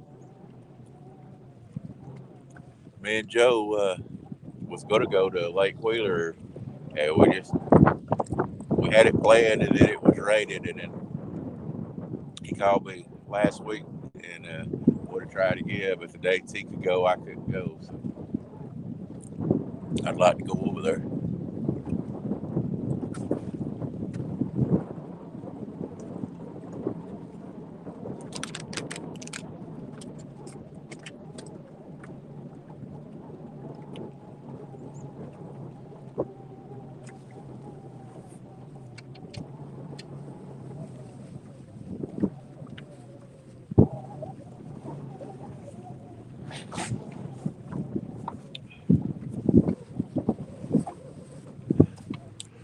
Still got 24 people here, guys. I really appreciate you guys hanging out. Uh-oh, right here.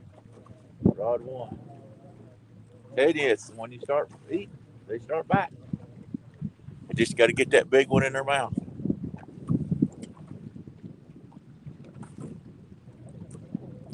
Yeah, that's what I've heard that they're amazing.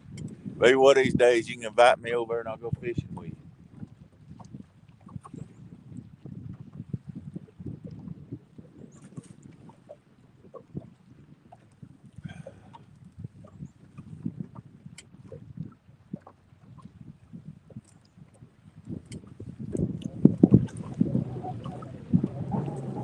Guys, I also have a Facebook page, Trophy Seekers Outdoors Facebook page. Go over there like that. You'll see fish that I'm catching that I won't be doing on a live that will be coming out on videos before the video ever comes out. That's my little.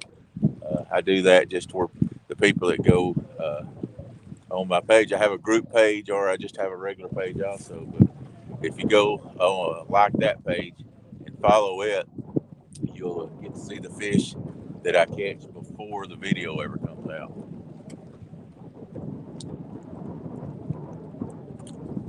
Plus, if you want to get a hold of me, you can always go over there and message me on Trophy Seekers Outdoors.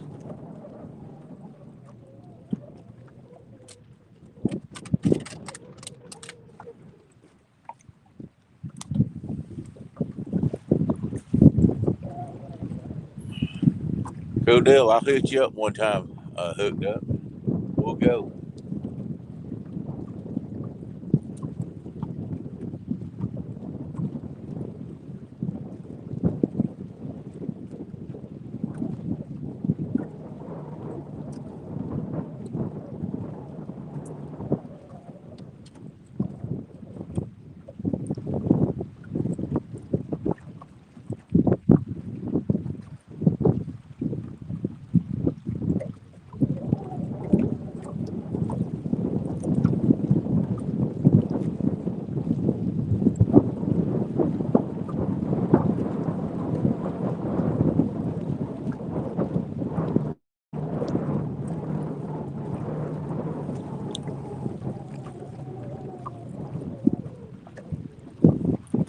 Oh, okay, Frank. Well, thanks for following us around for sure.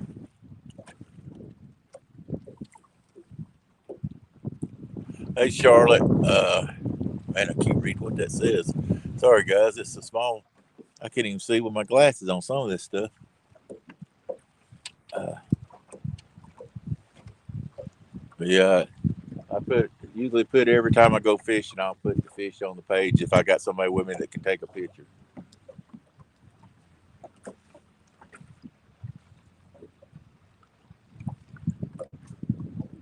Maybe if I catch a big one today, I'll hold it up in front of the camera. One of you guys can take a picture of the picture and send me a picture.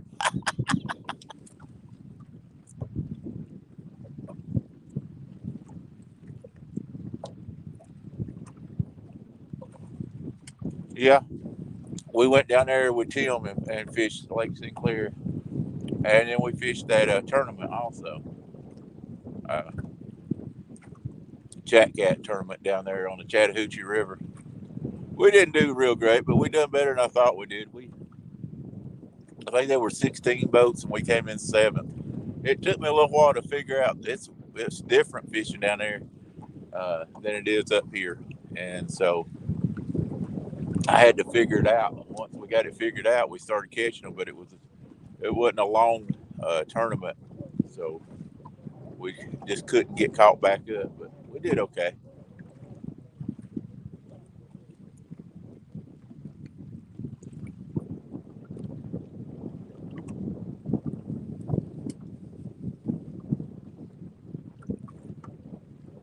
We're actually planning on going back down there and fishing one or two more of those tournaments, and then we're gonna fish. I know at least one tournament here on the Tennessee River this year. I'm not getting into it to try to just go hard at fishing, tournament fishing. That's just not the way I am. I enjoy just getting out and enjoying fishing. And I feel like if I got too much wrapped up in those tournament fishing, I'd get too serious and then take the fun out of it. So just like to go every once in a while and do it for fun. We do a lot of that online stuff for fun. So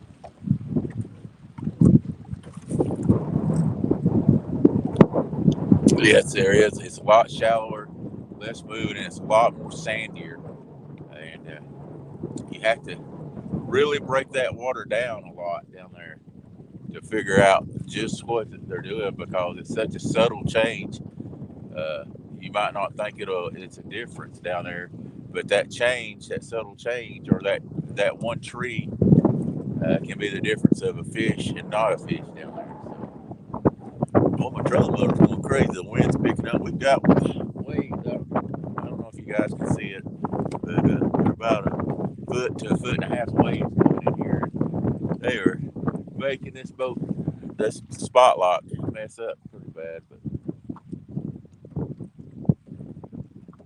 oh well, it is what it is.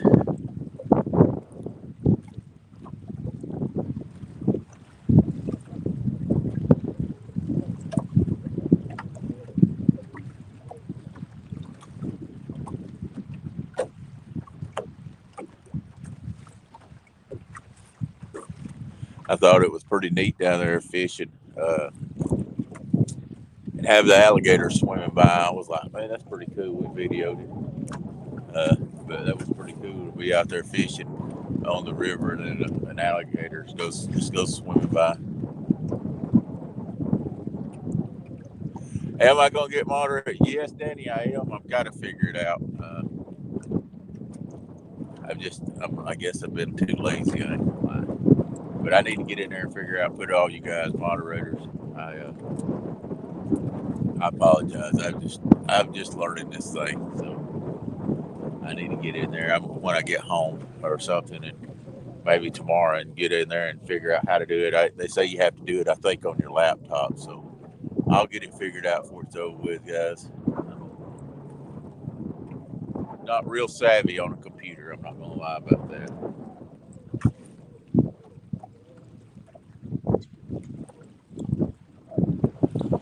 Well, I think they're trying to disappoint me here today.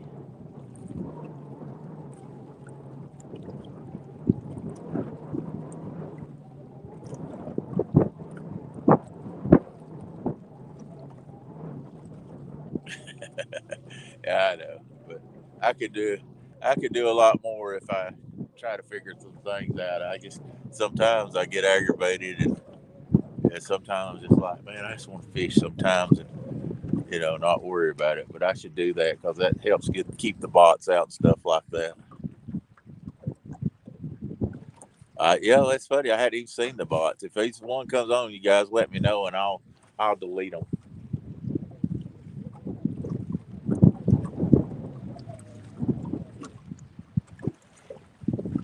I've figured that much. I figured out how to delete, but I don't know how to make anybody moderator.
All right, guys, I'm back again. Sorry. Trying to get this phone to where it won't ring and mess up. Now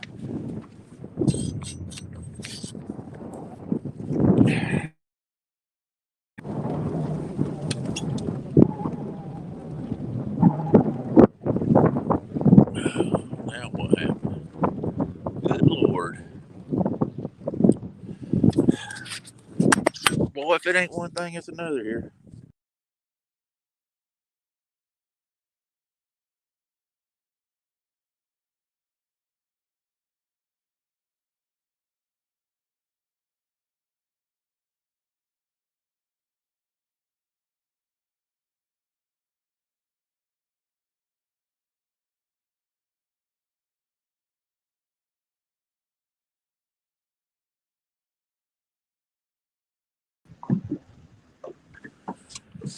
All right, guys, can you see me now?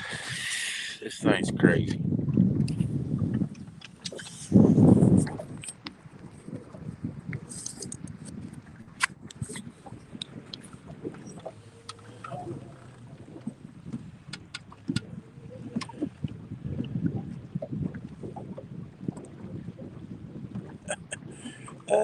Hey, I put the extra L back in there for Daryl now. At least I spelled my name right.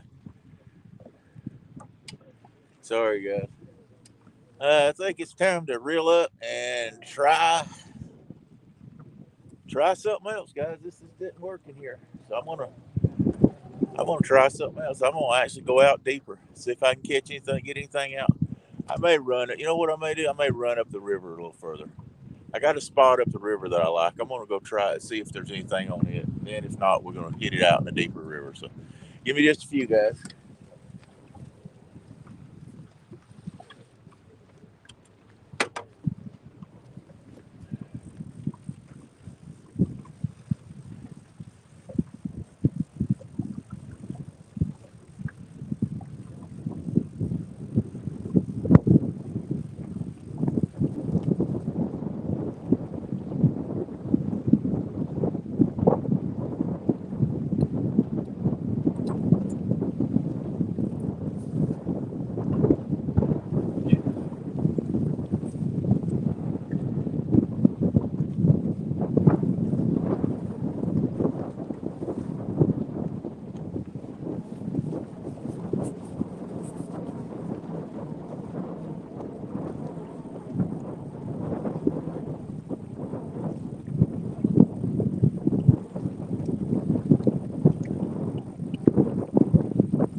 that rod that was getting a bite, but he wasn't serious.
All right, guys, we're gonna take a little.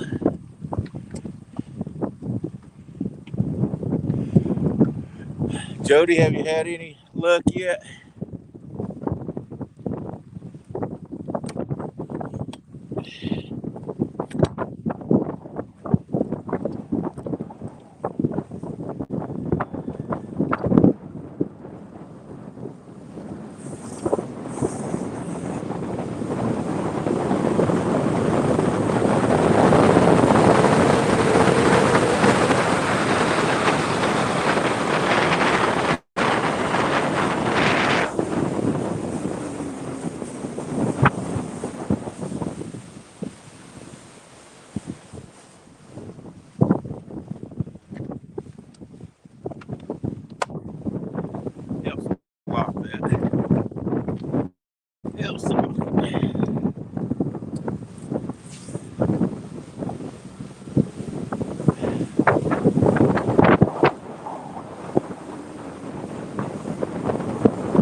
feel the wind in my hair. Hey, I need to give y'all some type of fun. You should have felt the wind in my hair. It was cold. This is a good spot. I really enjoy fishing right here. This is one of my favorite spots on this stretch of the river.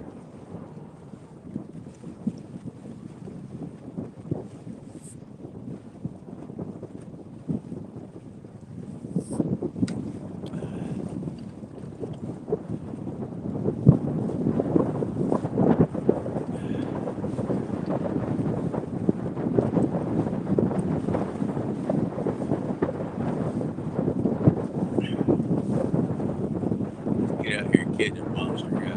Get up here a little further up. I don't know if you guys can see all those rocks in the background. I, for some reason, got turned around this morning and realized that this is where we caught the big cats at. I stopped at one creek too quick, so I just call a spade a spade. I messed up. So we're going to get the trolling motor down.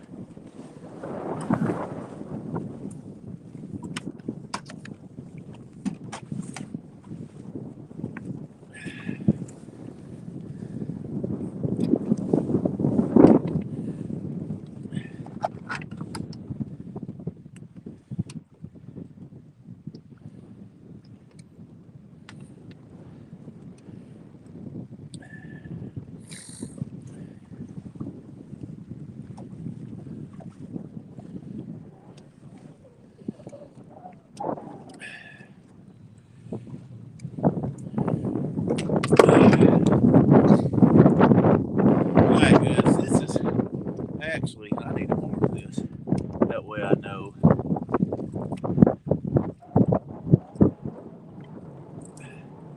This is actually where we caught Woody's fish. You can see the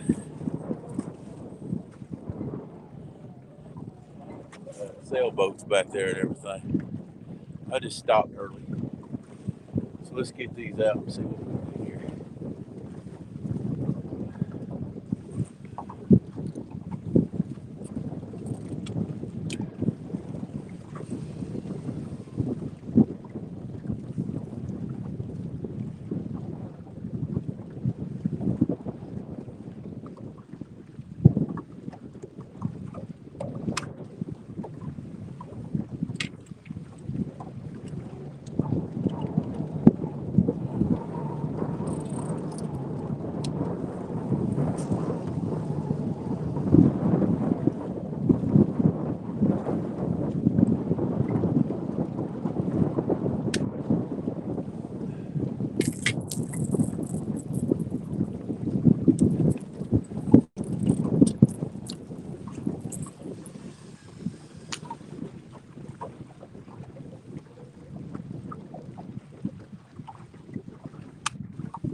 All right.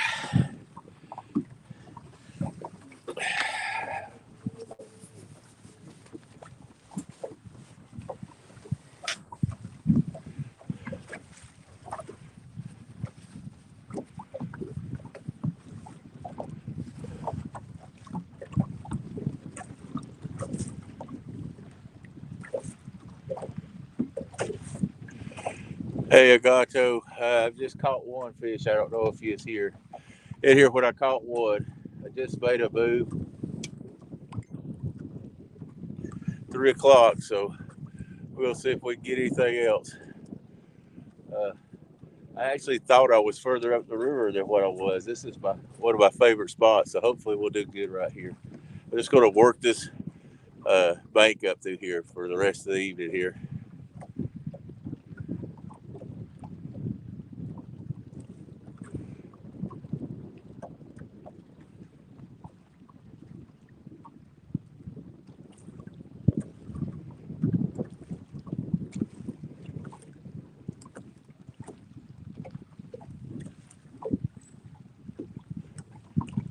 All right, I blocked that bot that was in there, so maybe we'll get that out of here. So,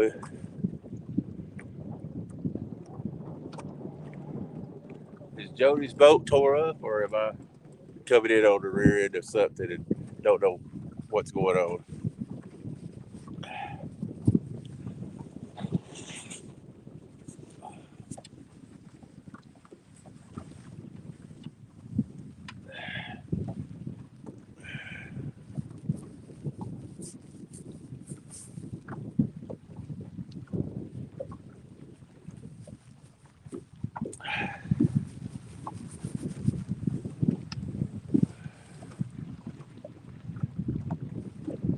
All right, come on, fish. Make me look good.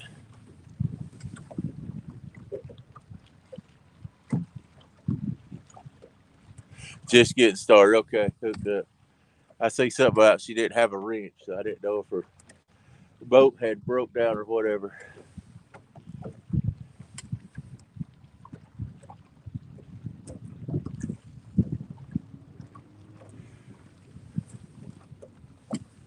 $29 amazing people in here. Goodness.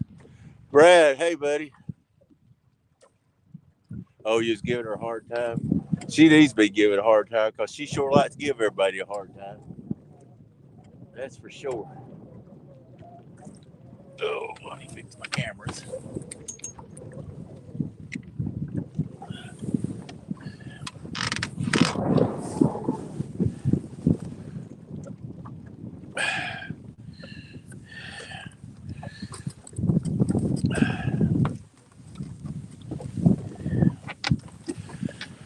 I've got my GoPro's video, and also hopefully we'll catch some that I can make a production video out of also.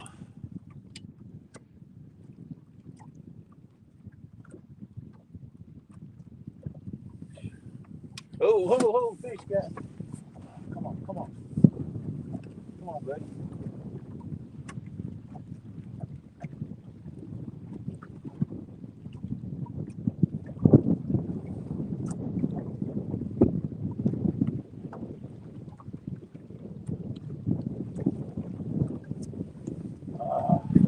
I should have got that fish, guys. He was on there. Maybe he'll come back. That's my bad, trying to read and everything else.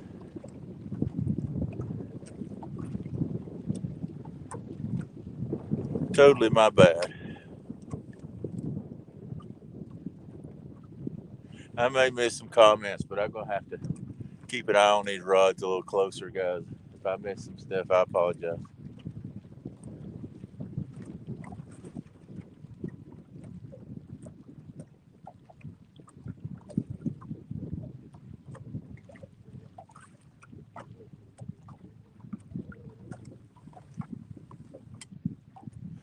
Yeah, that was a solid bite, and I just wasn't paying attention.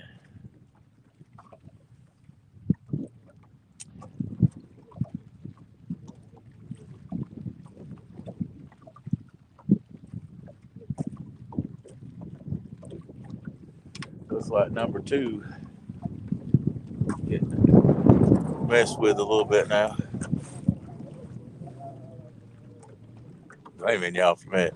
I'm blaming myself for paying too much attention to the chat.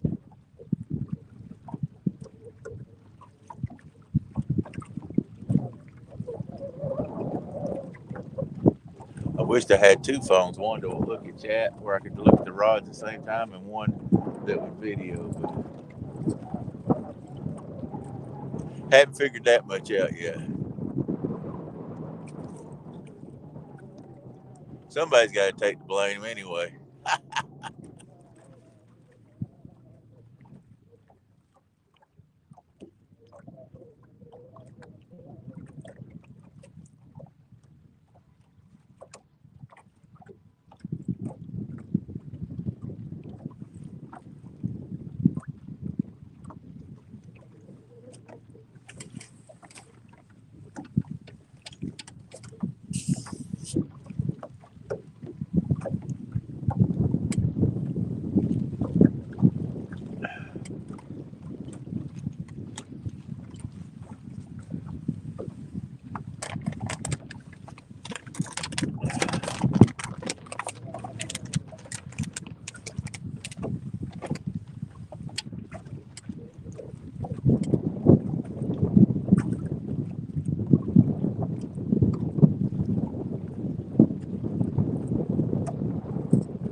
Well, I thought he'd really he'd come back pretty quick, because I don't think he got hooked.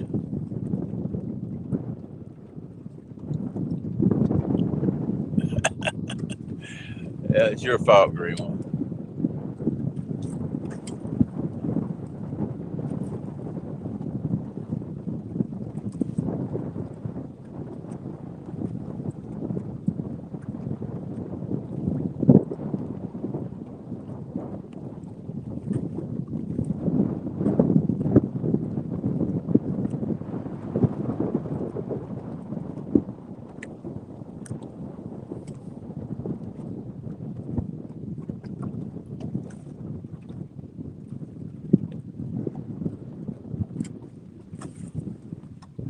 I've got a 28-foot pontoon boat that's got the galley in it and everything like that. I need to sell if anybody wants one. Got a 90 horsepower motor on it. What is number two? Look at number two, guys. Look at this. It's just shivered. He's scared to death. Probably the spotlight doing it to it, and the water hitting it, but it's a jerky.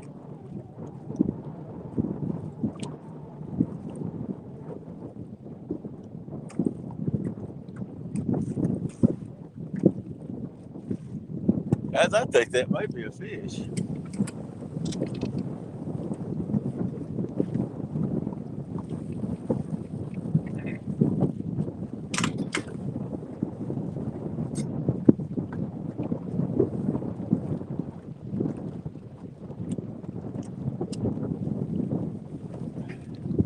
Guess not. Sure looked funny.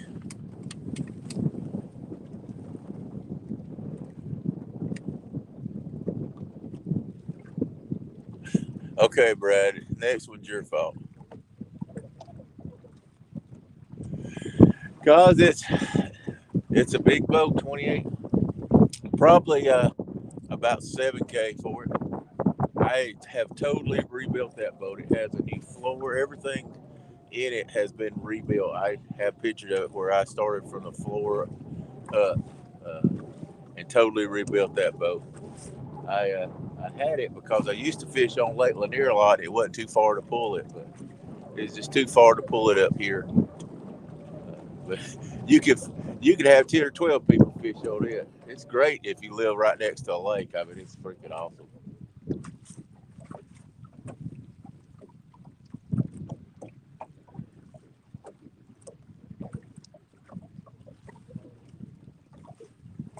Yeah, you know it's cold when the rods are shivering. That's right. Exactly.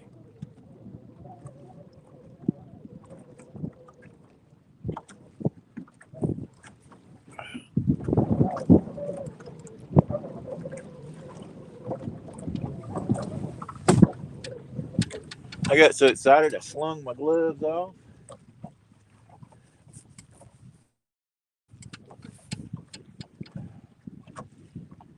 I was ready for business, but I was just a little too late.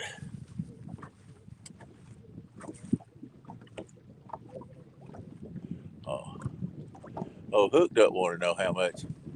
Uh, like I say, about 7K on it. Like I say, it's a 28 footer. There's nothing wrong with it. It's in good shape. Probably have to get the motor going on again because of the gas setting in it, but it's always cranked real good for me. It has a 90 horse. I can't remember if it's a Mercury or Evinrude.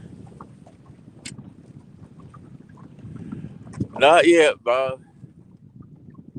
I got a good takedown and wasn't paying attention.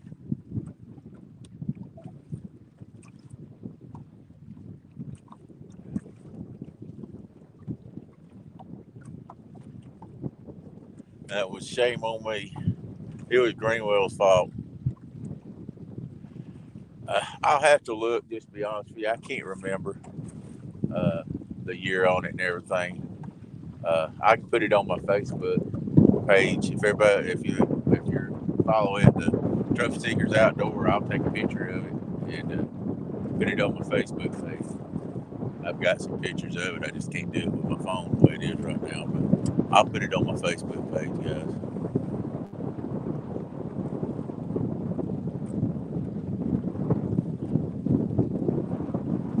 A really good trailer. I made it where it was easy driven on. I put the uprights on the inside. You just pretty much close your eyes and drive up on that trailer. It's such a I spent a lot of money on the Ovo when I bought it, and I took it all the way down to the pontoons and built it all the way back.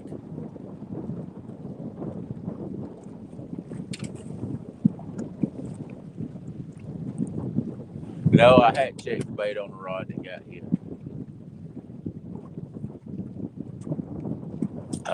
I probably need to, but I figure there's 6 more out there for it to hit.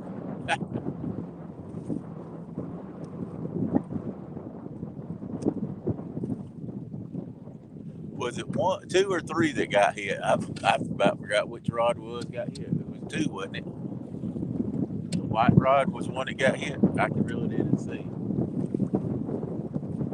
Or was it the yellow rod that got hit?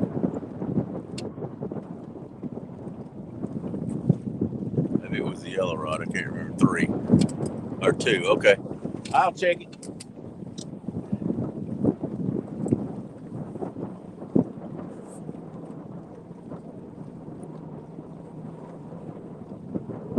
Bra strap was rolling down. I mean,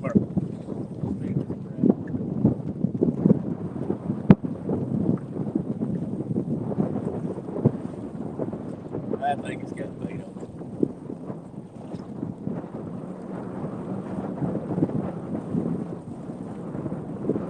It's okay. I think it's got some weeds on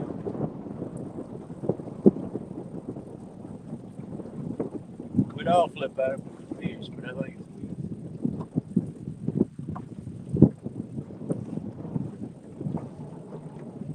Yeah.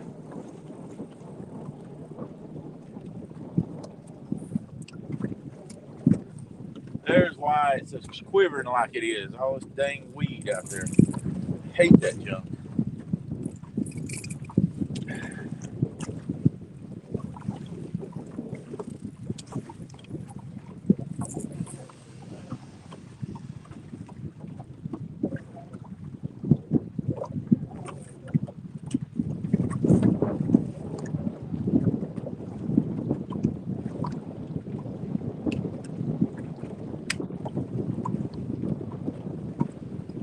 This one's probably covered up with it too. because it was quivering. Yep, it's full of it too.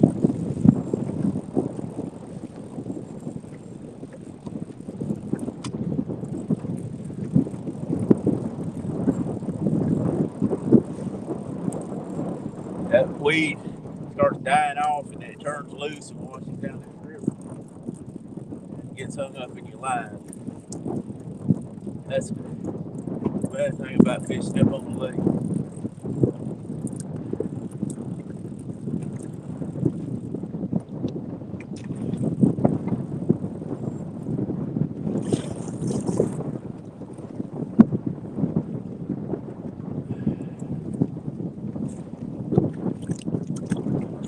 Right there is what I mean about the lake.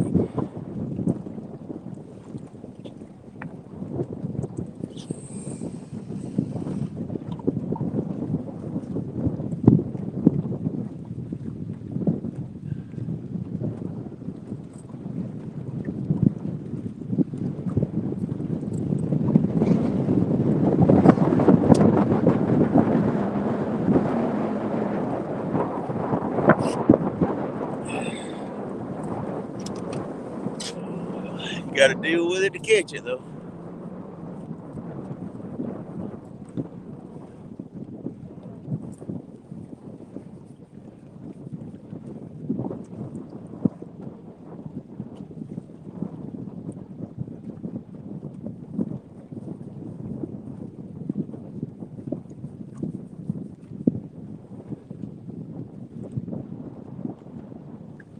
Whew. Keep them gloves off very long, and that wet line get your cans cold. Old coontail moths. Yeah, they was. I think they're supposed to be pulling 60,000 today. I was wondering what they called that up here. Coontail moths. All right.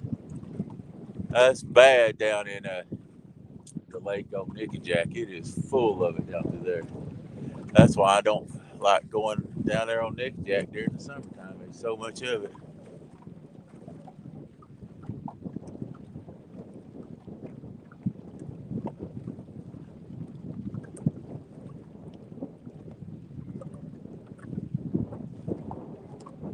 Oh, I guess rod knockers said that. I've got to look better at who I'm talking about saying what.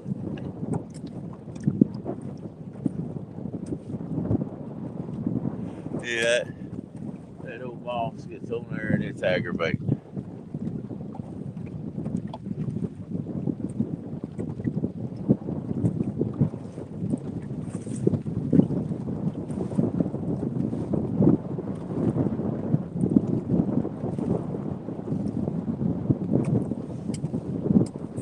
I'll give it a few more minutes and then I'm going to move up some more.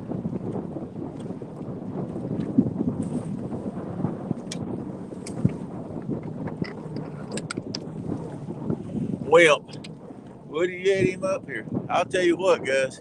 I'll tell you how much they're pulling. My trolling motor's having to stay on 8 and 9 just to stay spot locked. She won't last very long like that. I'll have to be throwing the anchor out. But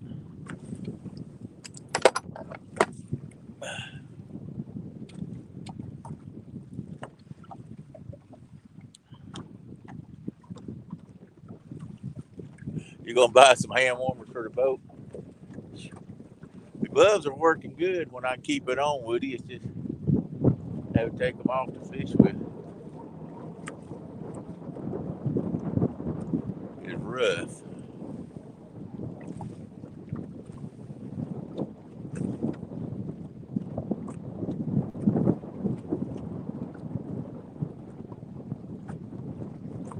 Need some feet warmers. That's what's a little cool on me today is my feet.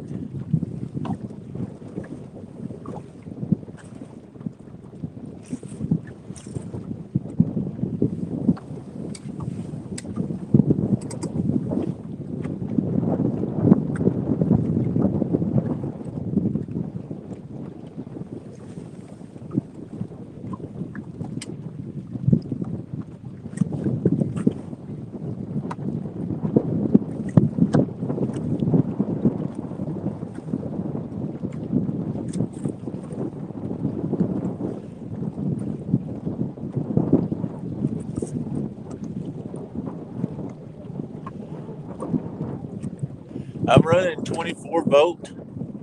Yeah, those heated gloves. Like I say, I flip them on and off so much anyway.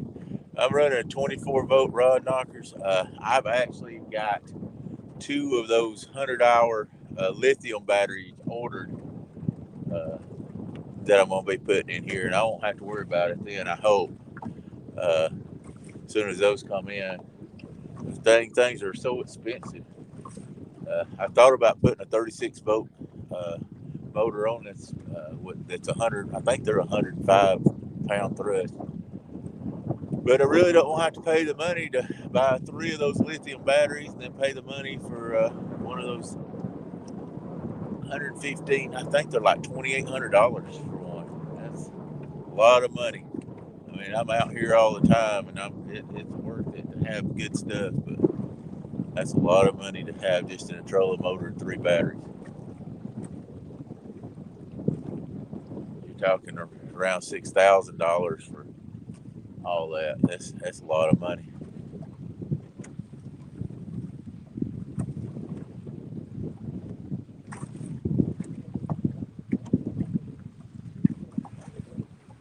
Of course, if you look at the price of new boats these days, that's a drop in a bucket to the price of new boats, and they come with junky trolling motors on them, most of them.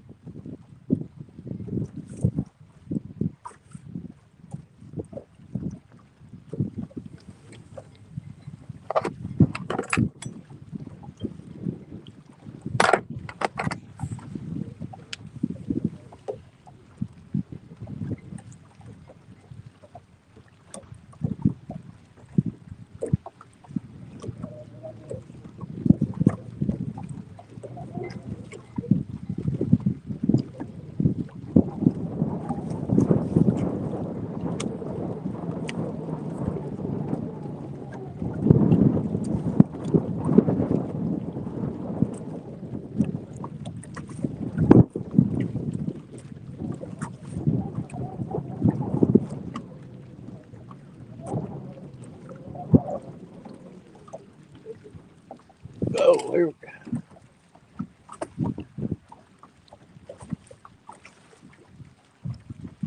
I wish that thing had hit that and stay on it.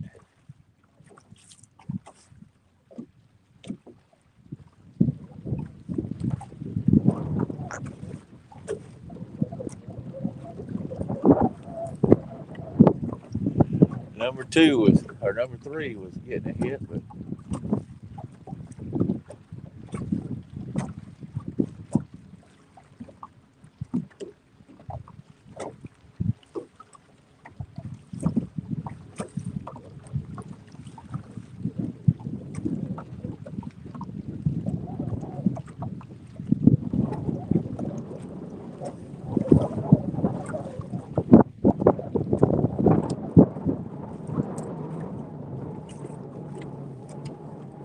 it eats the batteries on this one too, Bob. This one's set so deep down in the water.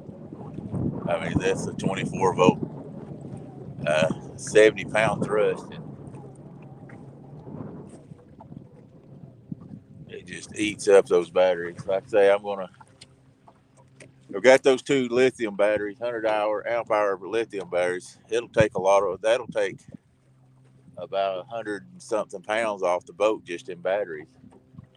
Those lithium batteries, I think, weigh like 25 pounds a piece, he told me. And these weigh like 75 a piece or something. I don't know. They're heavy. But it'll take a lot of weight off the boat. And then I'm going to make sure that they'll work good enough to hold up. And I'm probably going to order me another trolling motor with spot lock on it. I just got to figure out if it's going to be a 36 or a 24. I really would rather have a 24 if possible.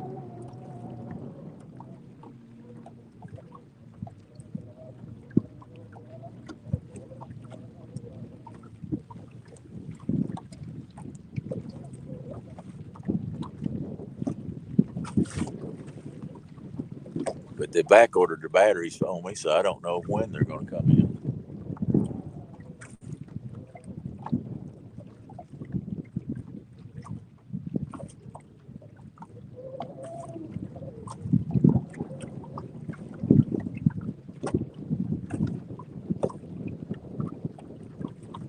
Yes, got them from Vince.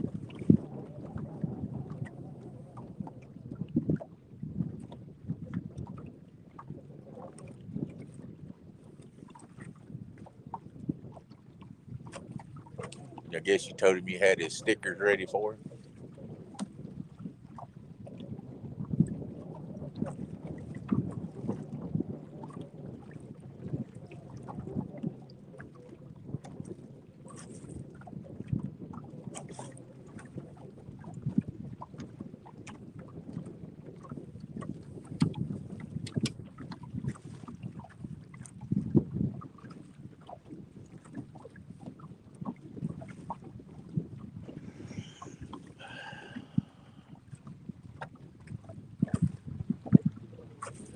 Oh, okay.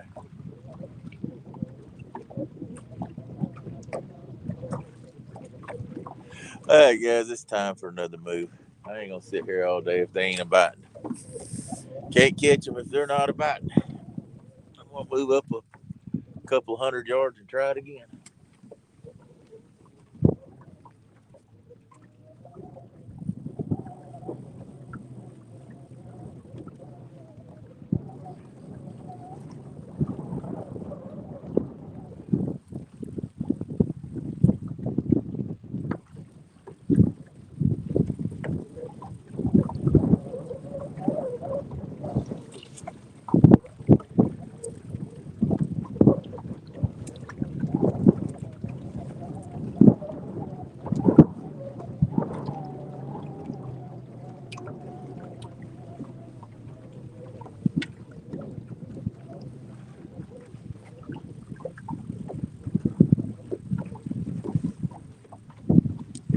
Yeah.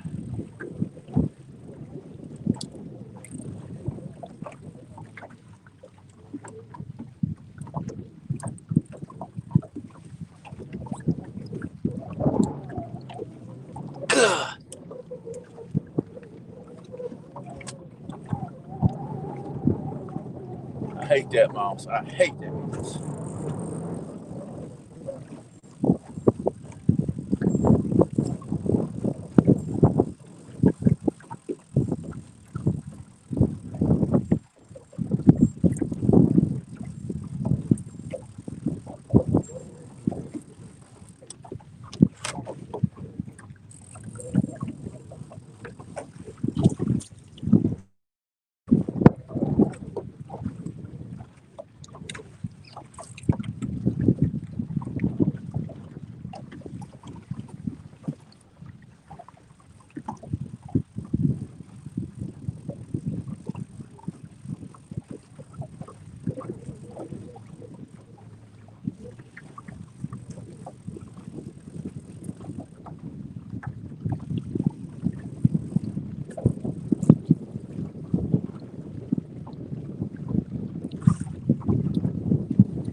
Well, let's see if we can get the boat spun around and get this one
Well,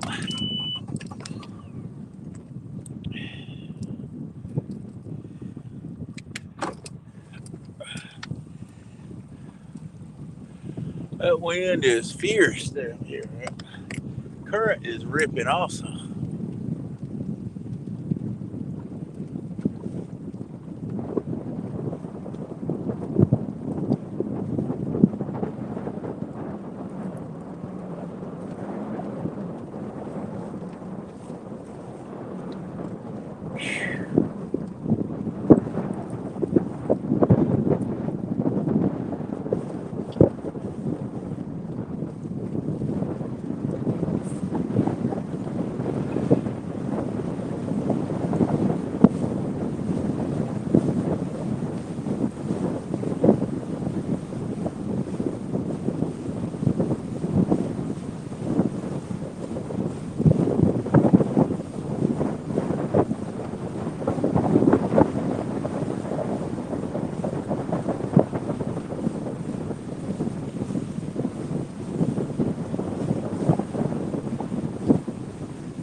Alright guys, I didn't pull up a whole lot further, but I just wanted some nice fish right here. It's really good fish, so I'm going to try it right here. See what happens. Can't be any worse than been.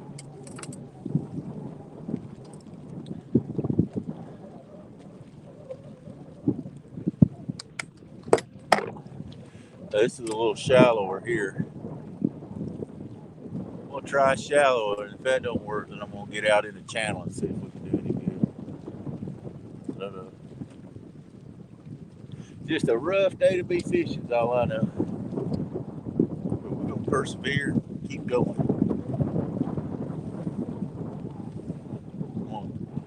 Some trees over here I'm going to sort of throw towards them also. Just they could be in the trees, you just never know.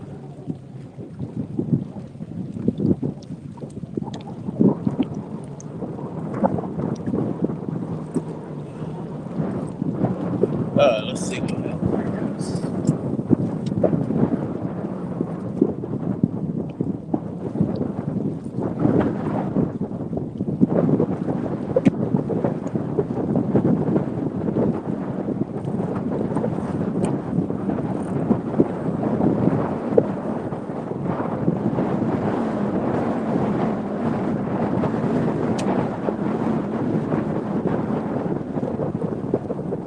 Wind is just picking up. Wind's really picking up right now.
While soaking them baits, I'm going to retie this one.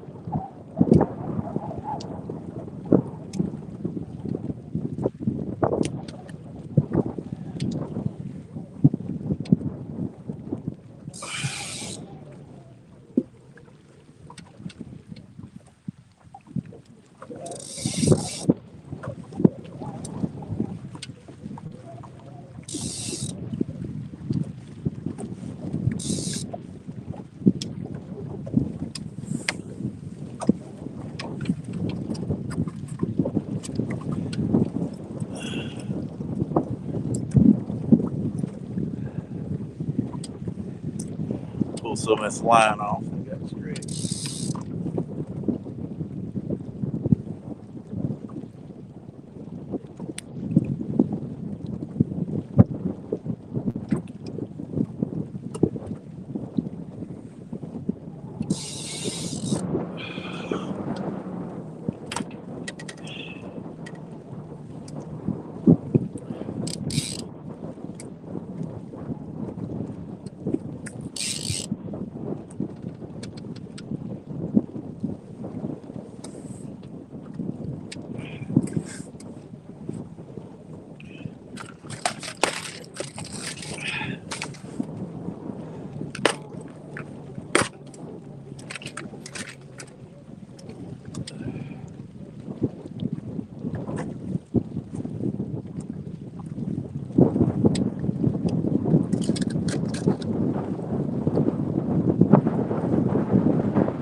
Does anybody know if Jody was going to go live, or if she was just going to go out there and try to fish some?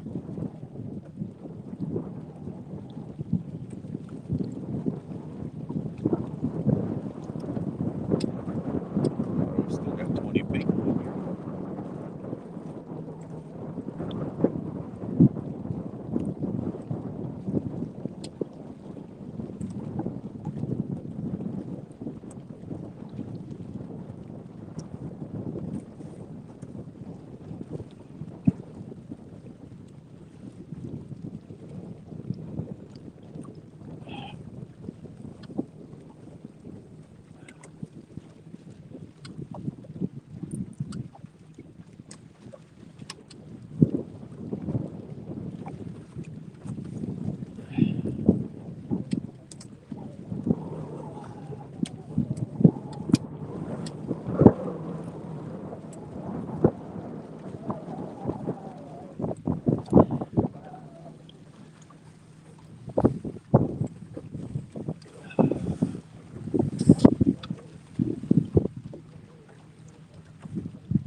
Sounds like the police is coming out.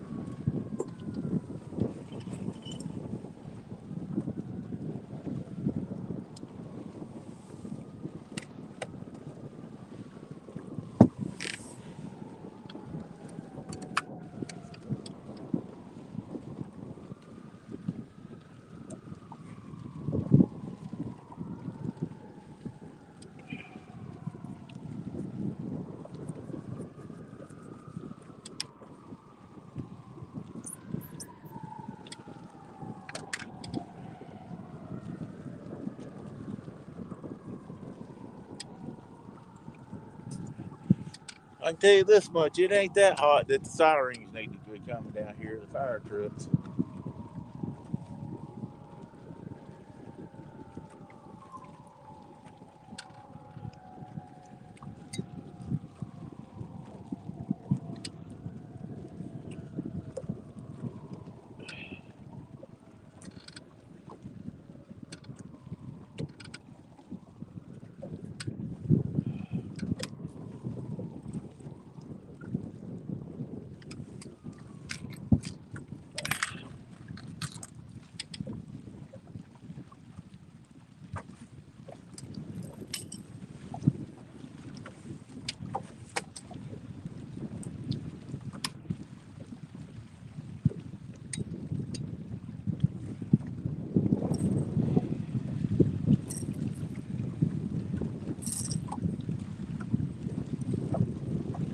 Well, guys, anybody got any suggestions? I think I'm going to try getting out in a deeper channel, throw the anchor here in just a few minutes. I know where a good spot is that I like to fish out in a deeper. So, or we may just go out there and ride up through there on the ledge and see what we can do.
Maybe that's that bait.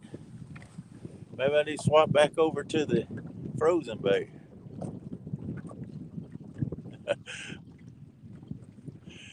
I don't know about Tough Mountain Man, but it's cold out here. I got plenty of clothes on for sure.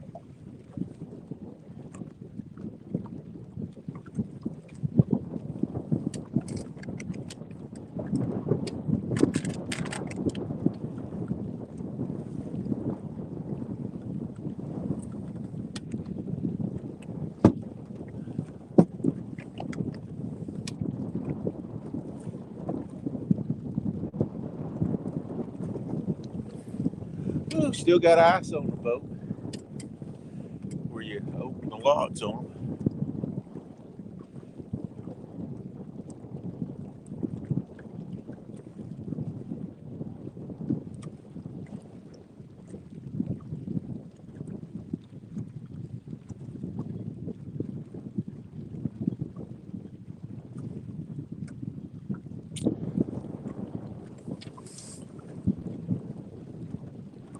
Hey, Stonefly, how you doing, buddy? We've only caught one so far. Had one other bite. Moved. This is our fourth spot.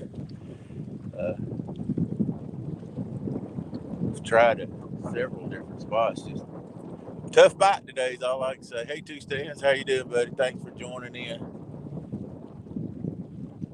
We're out here trying to get Odell, but it's not working out so good right now. I got to decide a different game plan or something. Change some bait up. Something here.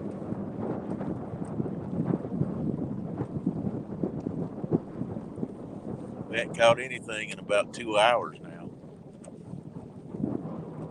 Got about a 12 pounder to start off with. Not shad or skipjack, using bluegill. Used it last weekend and caught some nice fish. So I'm a big bluegill proponent. I like to fish with bluegill.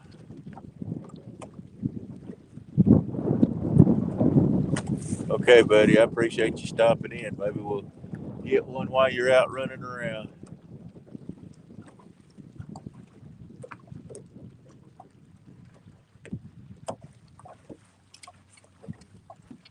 Doesn't seem like that bait that hadn't been frozen, that's been in ice for a week.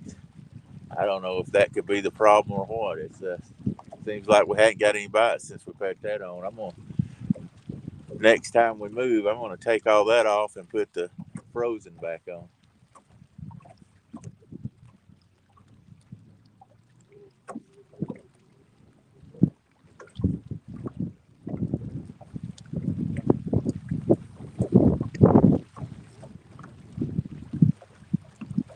You just never know.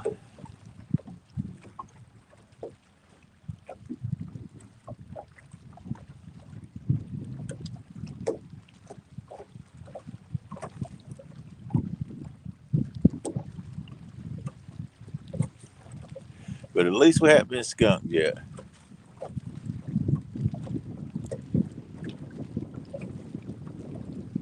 Thanks, buddy.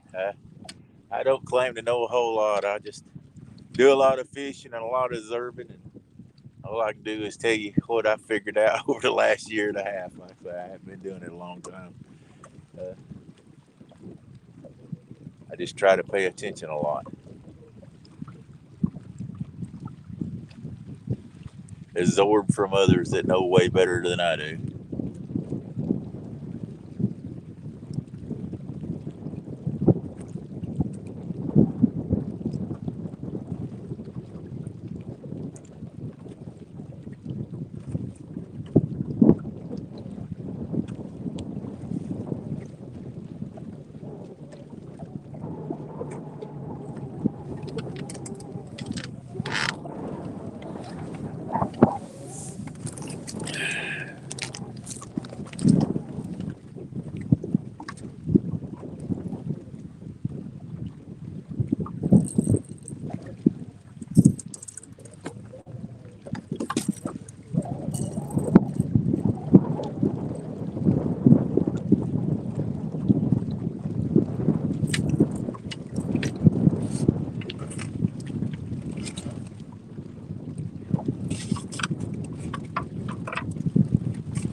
Put that one piece of frozen on there.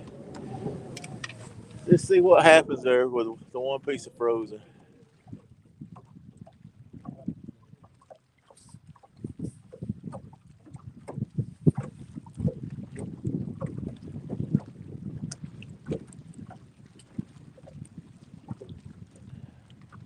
They may not like that bait that's been on the ice for a week. Probably been on about 8 days, so they may not like it. Let's try going back to the frozen.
Hey Stan, I'll tell you this much. I bet you that as many people have as many horror stories happen to them as I did, or I didn't hear as many anyway.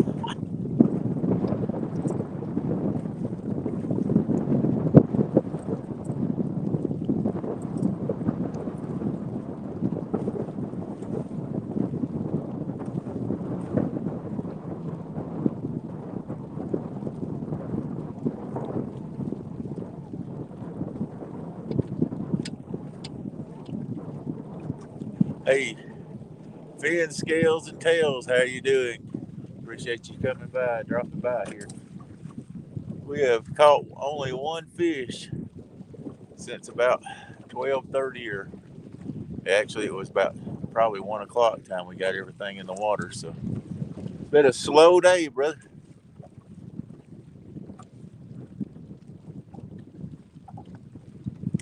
I think I'm going to move up and throw the anchor out up here about another 150 yards and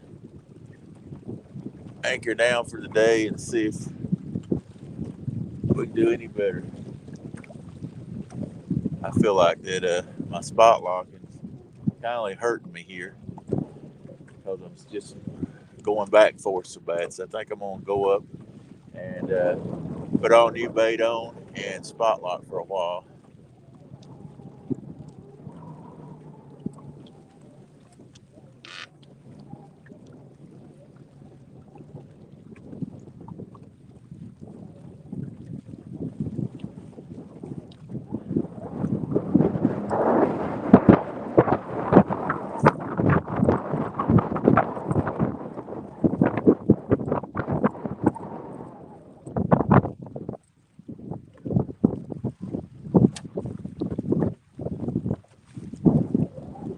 Can't get out of these dang rocks.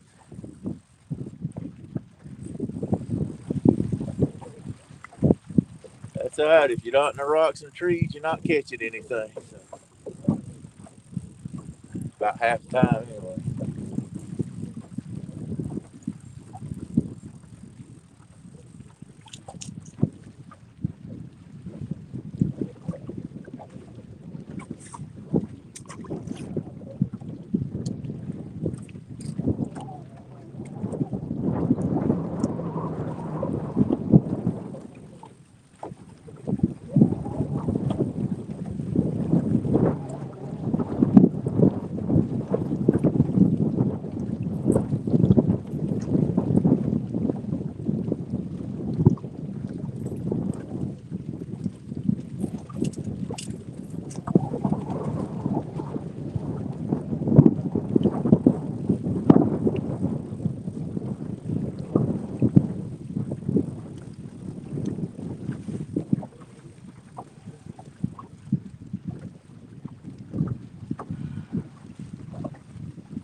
last time and sit on this spot up here a little longer.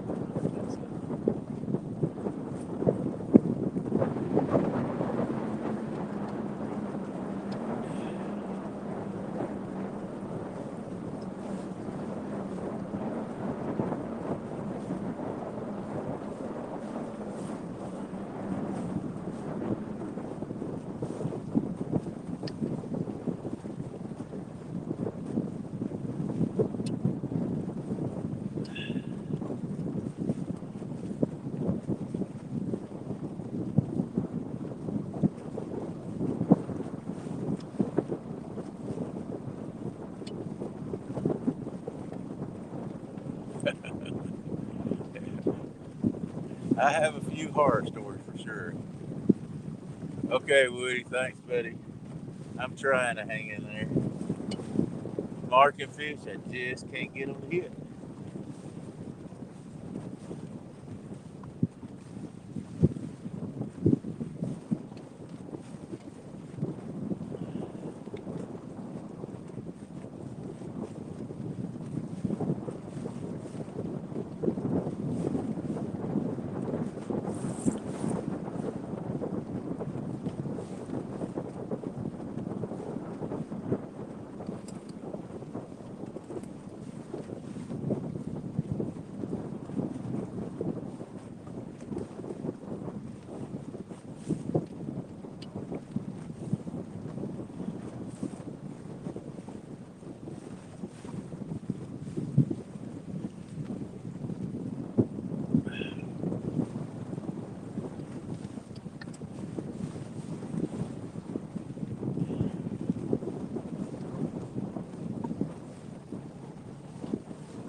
We're gonna go on the anchor right here. I gotta let it catch right quick.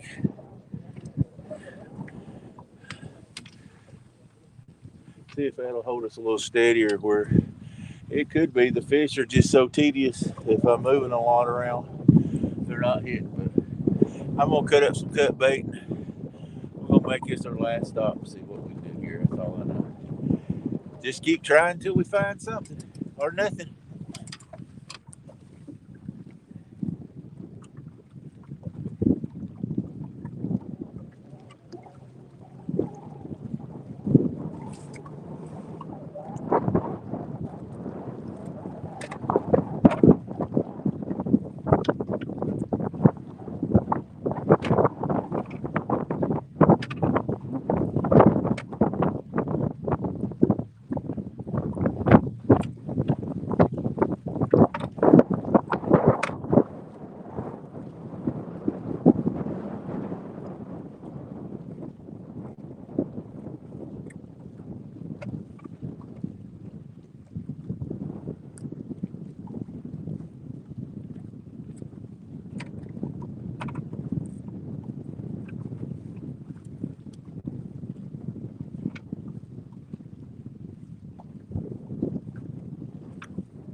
up, Big Mike? How you doing? See how this one does.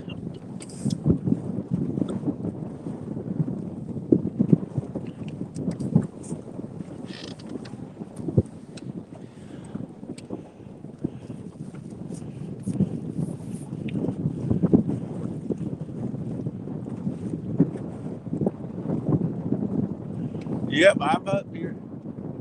If you want to fish, let me know and I'll come pick you up.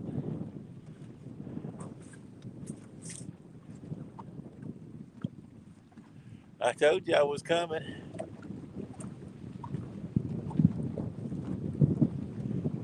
Hadn't caught but one so far, Big Mike, but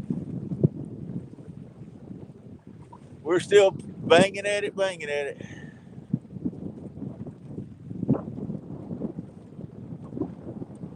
20 people still in here.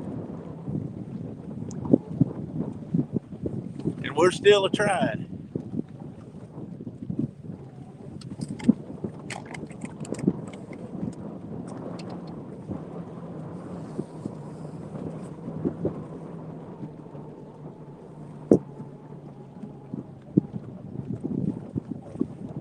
Look, Dr. Pepper is cold. It ain't been in the cooler since I got it out. Still ice cold.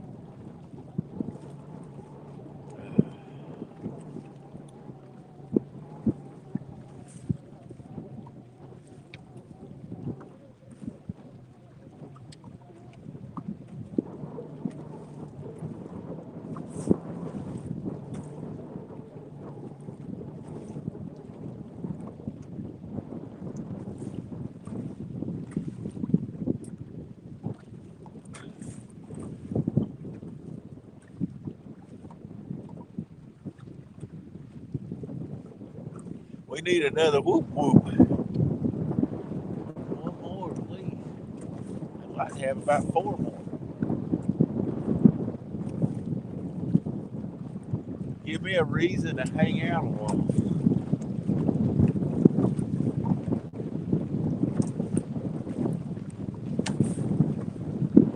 Please, fish, give me a reason to hang out a while.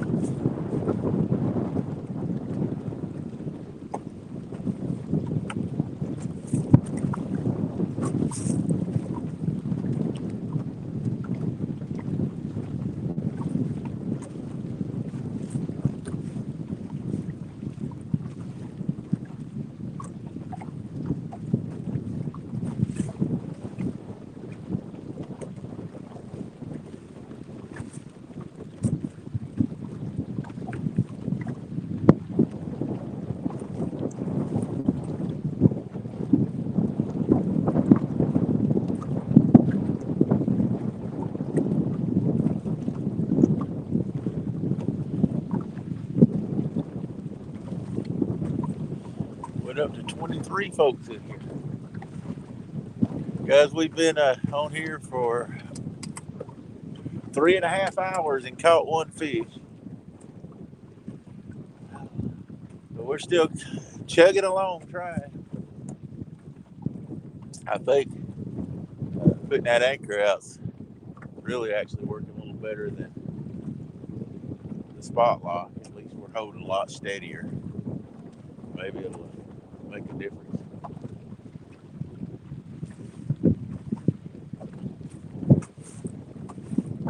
I'd sink to them, but I don't want to run them off. I want them to stay. Uh-oh, number 3, guys. Number 3. That white ghost is getting a bump. Come on, baby. Come on, baby. Come on, baby. Hit it. And I know that's not the trolling motor because we're on the anchor. Come on, number 3.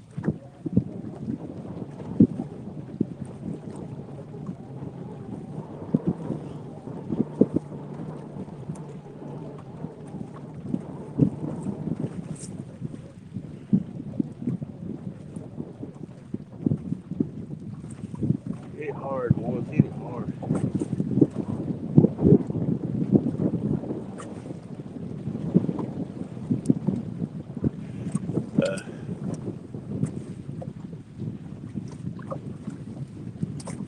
That number 3 was well thawed out because it'd been in water a little bit. So the others were still about half froze when I cut them up just now. So hopefully that water will thaw them out and get some flavor out there.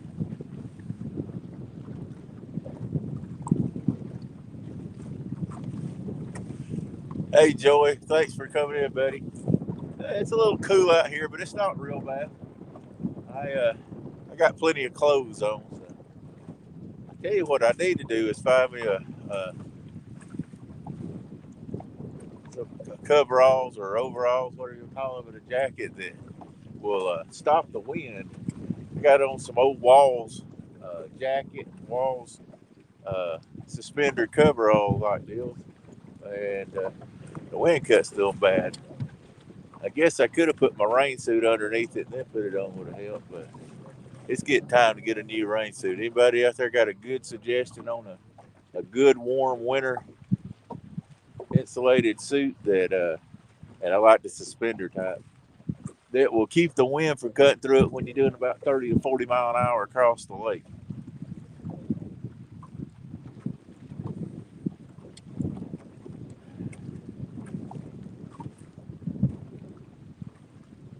That I won't have to sell my boat to build a Ford too.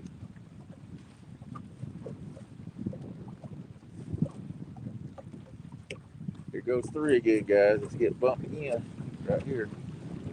That white ghost rod.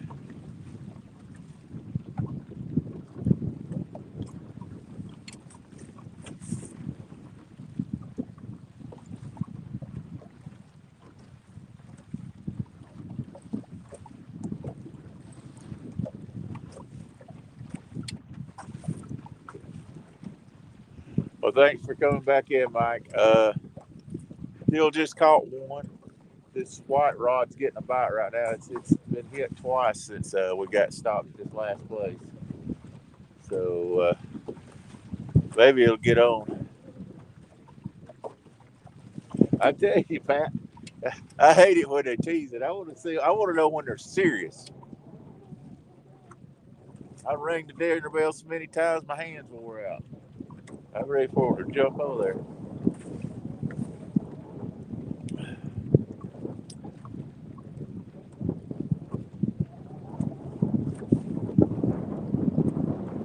That little 12-pound fish this morning.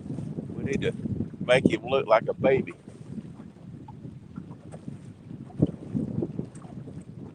I'd like to get another 50.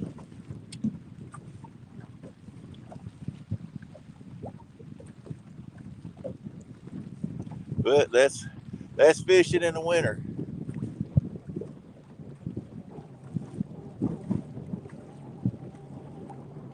They make some that have flotation. I don't want to fall in the water. I just want it to keep the wind off. I don't want to fall in the water. That probably would be a good idea, though.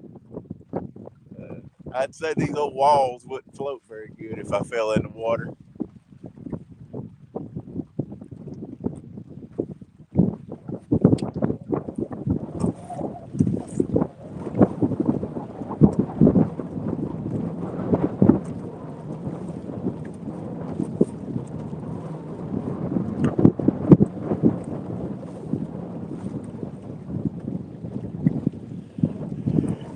Thanks for stopping back in, Ernie. Not doing so good. We've caught one, is it? About a 12-pounder. And had a few bites, but it's just tough. Wintertime fishing. Sometimes you get them and sometimes you don't.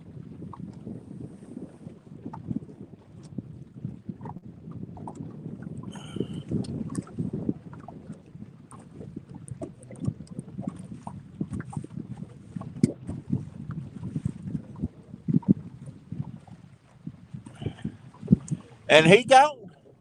Yeah, I seen that, Mike. I was trying to get it to get deleted, but I got it. Yeah, 12's not bad, but used to catch them at least 20 pounds that are above on this river. I might should have went down on the river and fished some spots I know down there, but I Thought I'd try it up here. Coming back Tuesday, I probably fished the river Tuesday.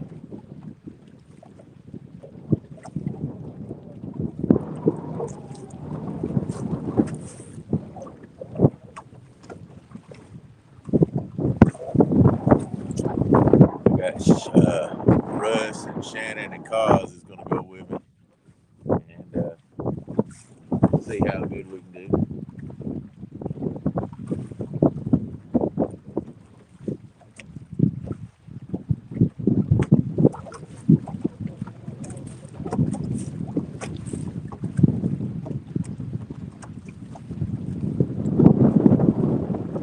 Man, the boat's turning now.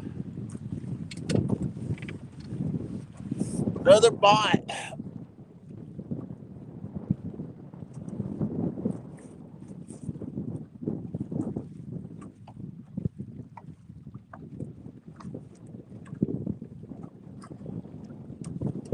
Well, I blocked it for 5 minutes. I was trying to totally block it. See if I can fix that.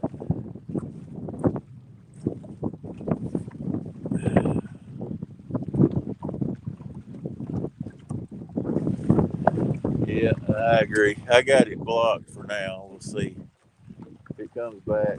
I got to make some moderators. I need to get home and figure that out.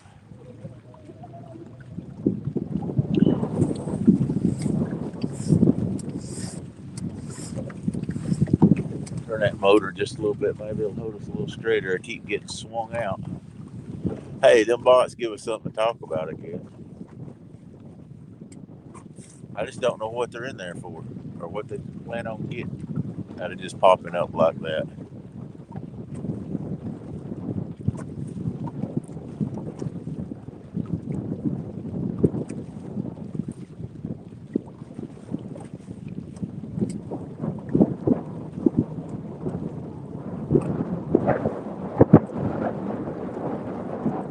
Fish make it look like I know what I'm doing. Even if I don't. Anybody out in this cold, windy weather don't know what they're doing for sure. Oh, it's cold.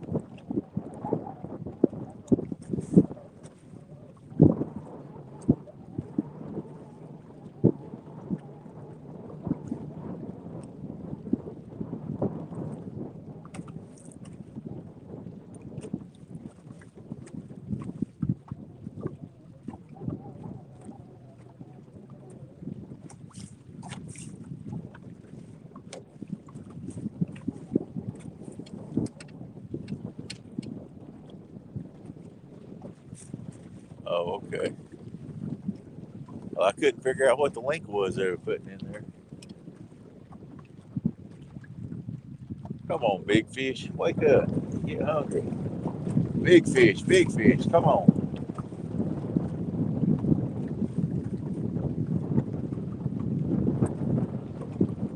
Got to do the big fish dance or something here, guys.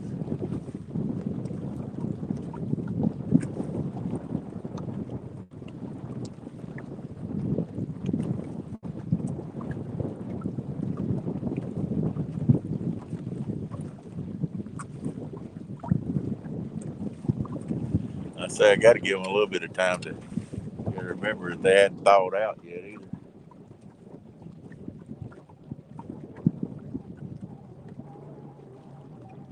It's hard to thaw out bait when it's under freezing out here.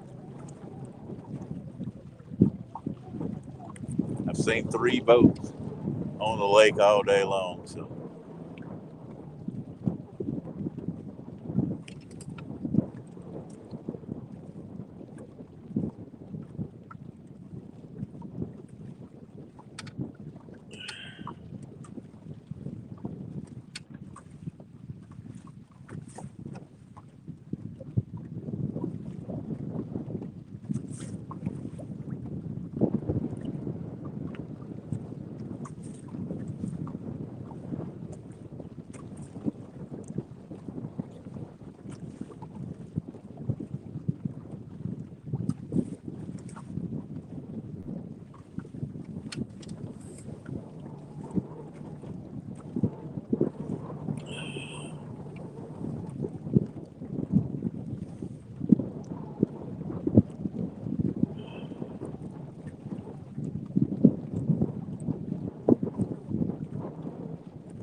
how many people are out fishing in weather like this all across the United States today. That's not commercial fishing.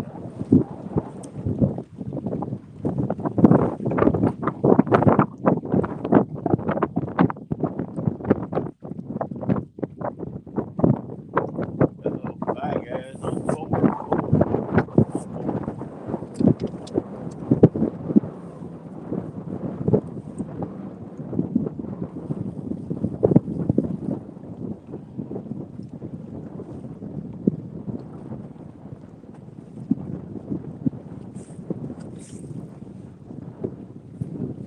I thought he was on there, but he wasn't. These fish hit so short. Hey, Rustic, thanks for coming back in. Just missed one. Man, he was hitting it good. For a wintertime bite, he was hitting it good anyway. Dropped it back. Maybe he'll come back.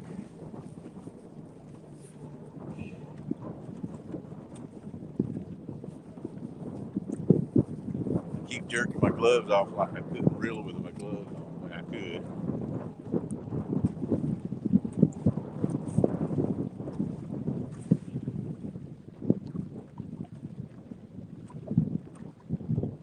I should have had more patience.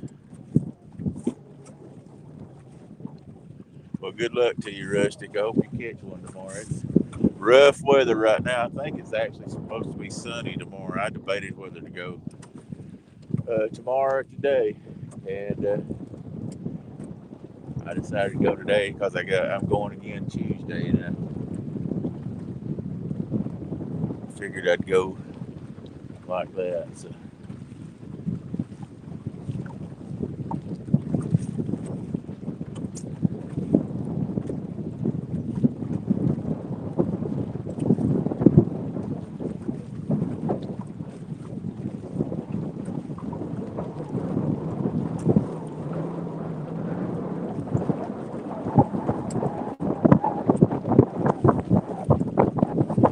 Oh, another bot.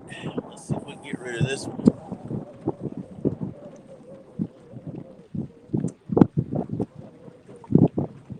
Block user.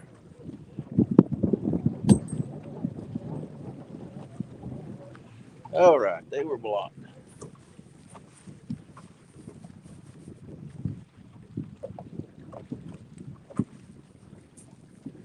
Well, that's good. I wished it was sunny here. It's just totally cloud covered all day today.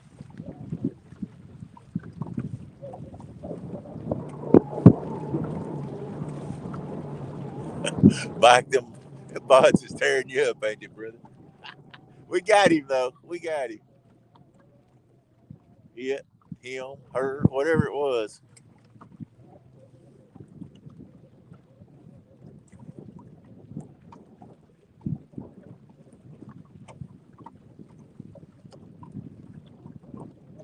I got to make Mike a dang moderator for sure because bots, I bet he's on like crazy as much as he hates them.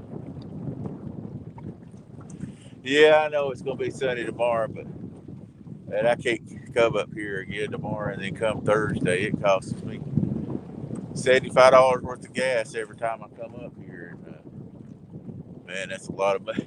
It's a lot of money to come up here 3 times. That's $225 gone out the window. So just in gas on the truck.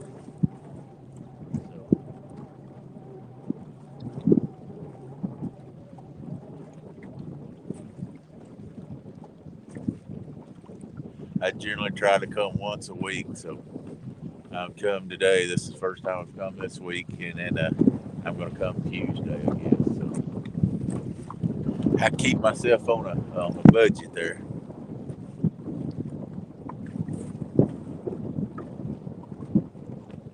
All right, buddy. Thanks for dropping in again.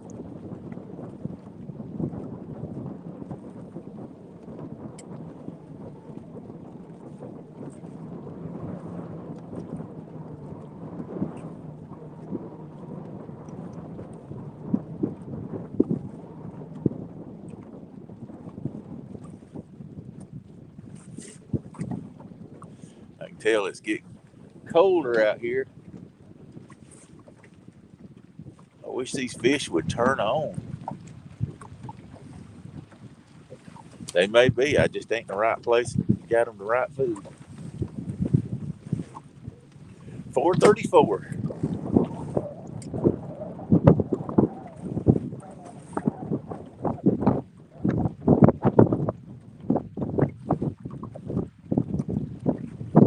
I'm gonna give them to about 5:15, and then I'm gonna give it up.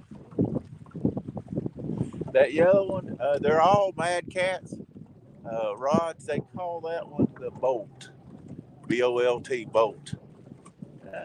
There we go. Here we go. Puzzle rod over there is getting hit. This rod right here is getting hit.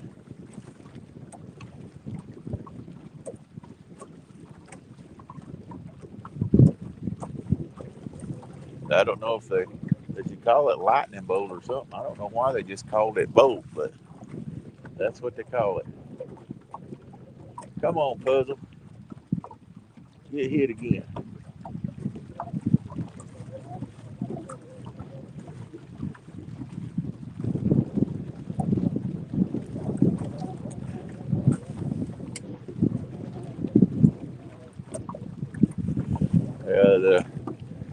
This one here is called the Orange Crush. That's Bolt. The white one here is a White Ghost. The blue one right here they call Blue Ghost. And then the orange one that's getting the bite on it is called Puzzle. And then the outside one's a Patriot. So I got one of each one. They still got like 3 or 4 different ones.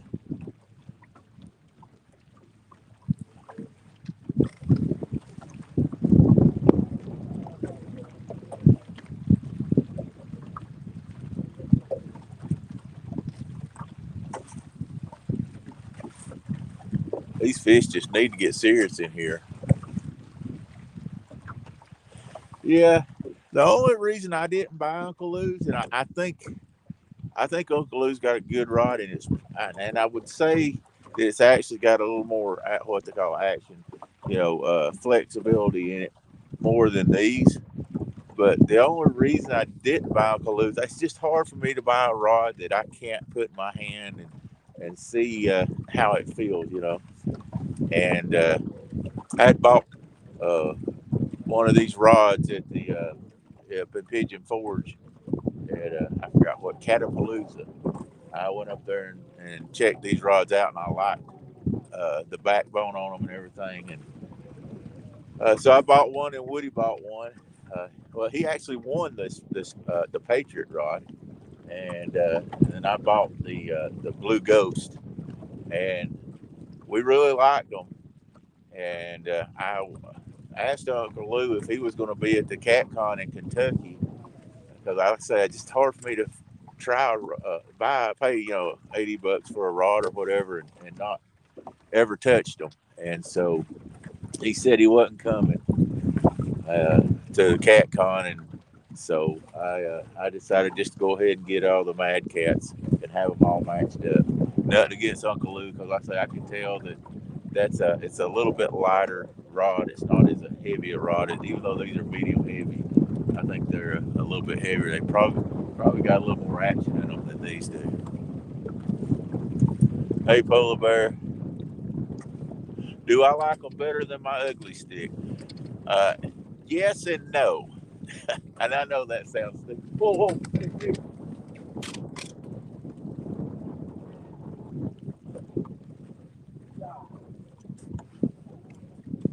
That was a good hit, guys. Very good hit.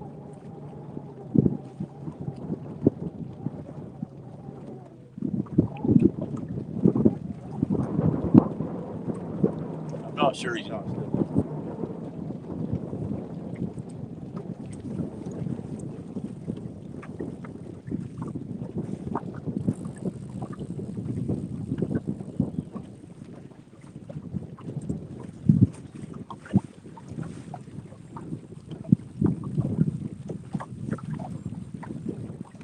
I think he got it.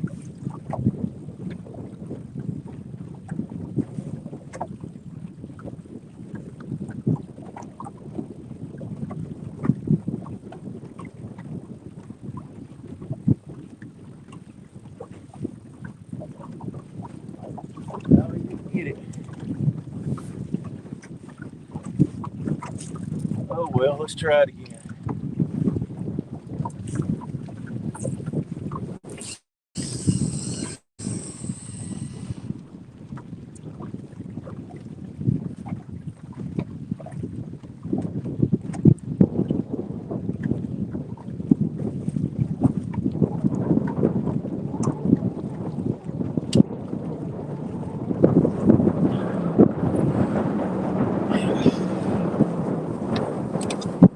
Oh, maybe you'll come back, guys. But I like my ugly sticks because they show the takedown so much better. I think they hook up better just because they are more flimsier. They do a better takedown. But bringing the fish in current, I can tell a difference in these. Like I say, I may start laying these down a little further to where they got a little more pull to them.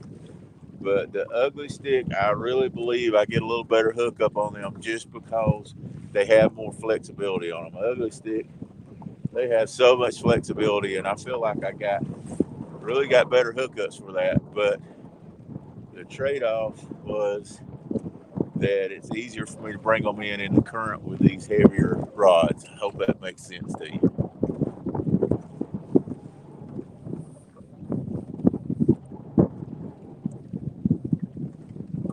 Dang, another bite.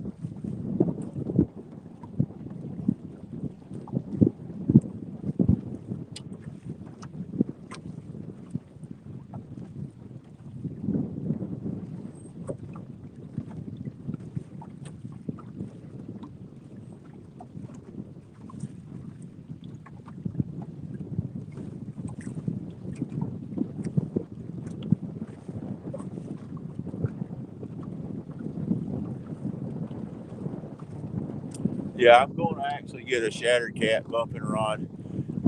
Talk to Vince, uh, and I'm going to see him at the Cat Con in Kentucky and try his bumping rod out.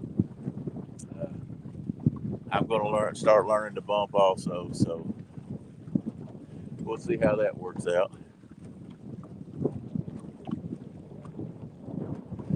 Uh, do they make a 10-foot Mad Cat? Yes. I think if Patrick's in there, I think if you go back, scroll back a little bit, I think Patrick said he had a 10-footer. But yes, they do make a 10-foot. I think it's two-piece.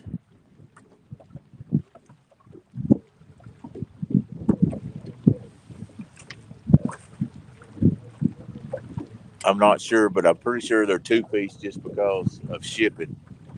But yes, they do make a 10-footer.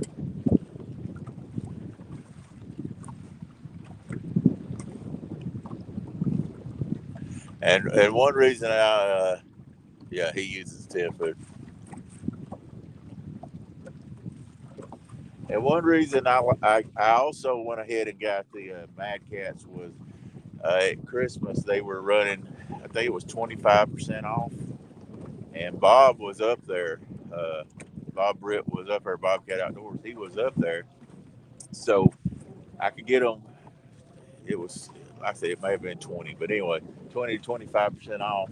Plus, I wasn't gonna have to pay for shipping and handling because Bob was already over there. His family lives right close to the store, so I felt like it was pretty much a home run to, get that much off, and Bob could just grab them and bring them to me. So that worked out really good too.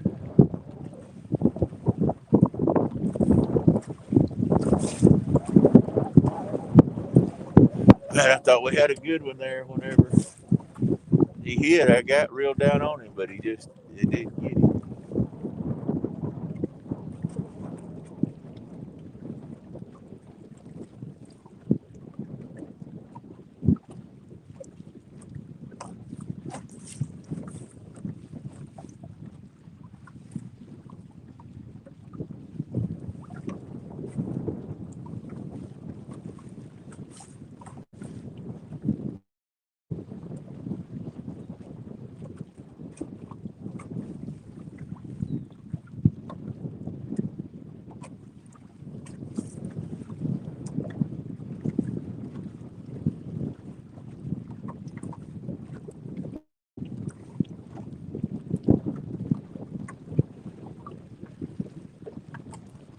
I really like my.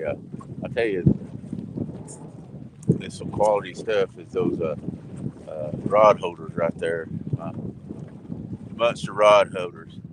They are so much nicer than my other rod holders. Strong. But I believe I could hook Moby Dick on them things, and he wouldn't pull it off. He might sink the boat.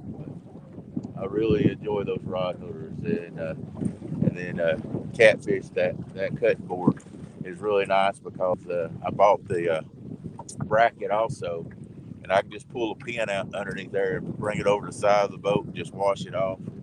I really like that about that cut.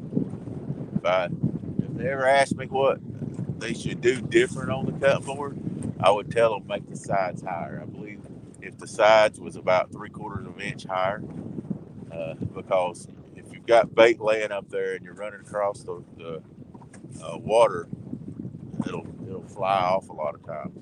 And if that back was just a little higher, it would be a lot nicer.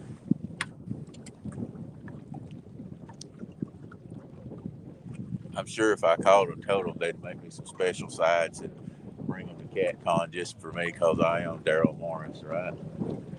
Y'all think so, right?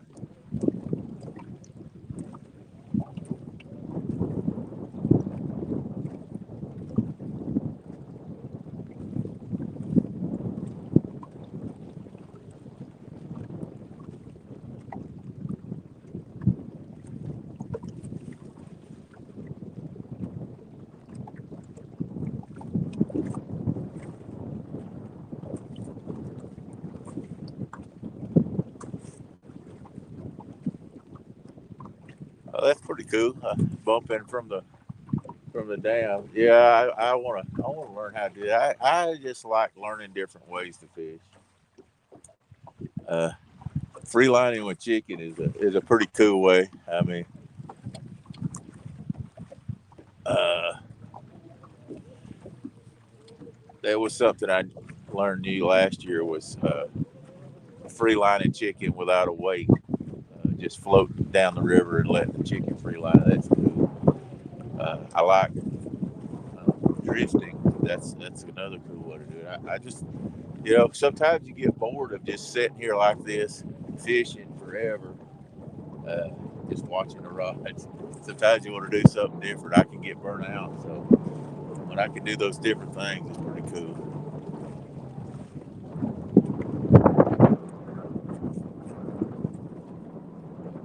Yeah, I'm sure that's frustrating my arm.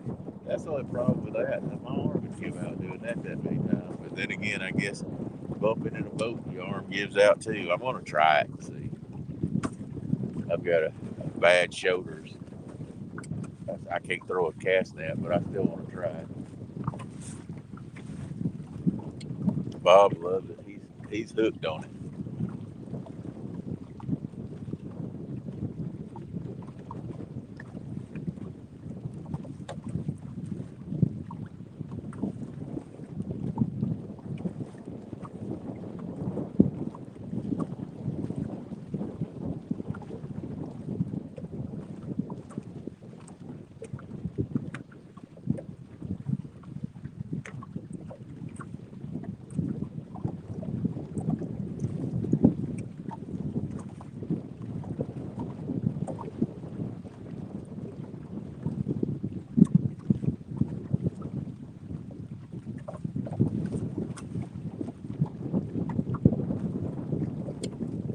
Still have 23 awesome people in here. Thanks for everybody that's still in here.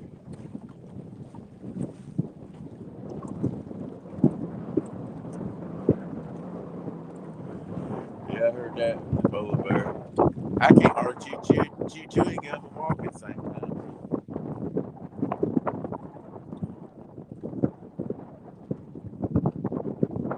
I'd like to be able to cast in. Not in the wintertime, that's too cold. Well, I guess I could put a rain suit on and do it. But I've got two bad shoulders. That's why you'll see me sometimes reeling in. I'll have to stop because my shoulders hurt bad and just start pumping the rod because my shoulder, it hurts it to reel in too much. So I'll have to pump it up and down to get it to come. Time you got about 6 ounces of bluegill on and a 6 ounce weight. Finally gets on my arms a little bit.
I don't know if I could throw a 12-foot rod or not. I know I couldn't do it out of a boat, so I'll just stick to my 7.6, 7.5 inch or 7.5 foot rods.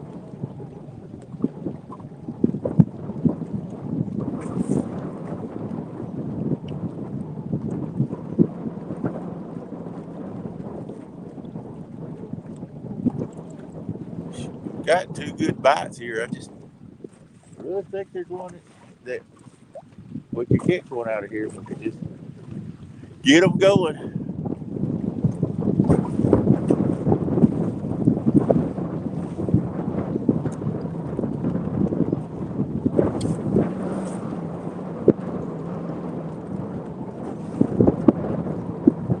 I heard that. I hate to hear that you got that. I guess we deal with things that we have the best we can. And yeah, I understand that. We just have to work with what we got, brother. And hey, I'm glad you're just out doing it. You know, God bless you for that.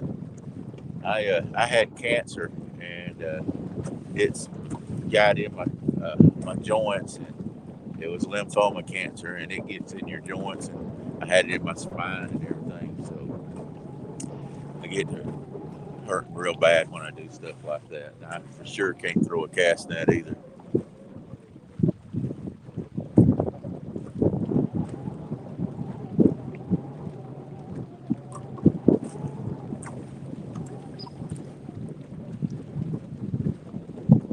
I don't want a 6-foot catfish rod.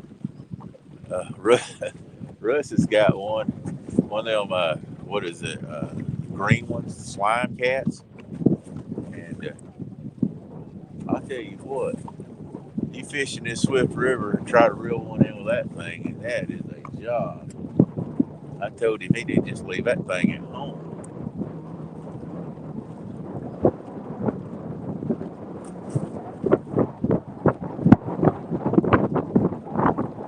There you go, Polar Bear. That's all you do is just get out there and try. Hey, when we have these bad things happen to us, we just can't lay down and give up. We just keep fighting and keep going.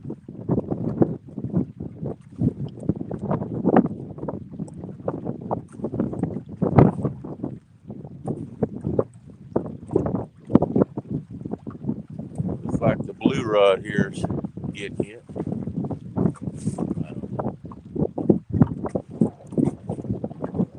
I'd like to see 2 or 3 of them go off at the same time.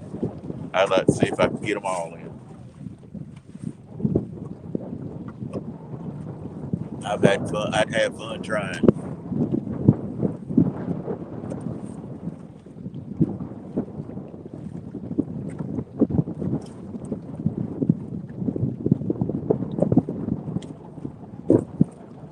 I've got a little 4-foot, maybe I think it's a 4'6" ultralight reel, rod and reel I use for bait. That's a fun little thing to use when you get good bluegill. I hated trying to go out and catch bait until I started using that little ultralight, and it's a lot of fun now. But I actually just came out with a video yesterday. We went out trying to catch crappie. We caught a whole lot of bluegill though.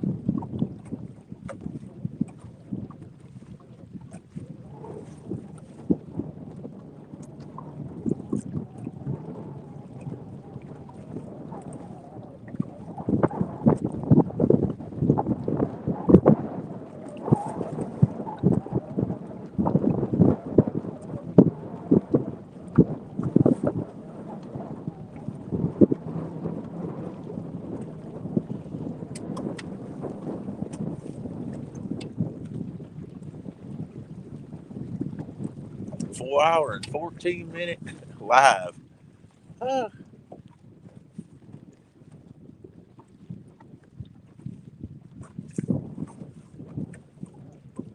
wish we'd have put some fish in the boat for you guys. One fish is rough.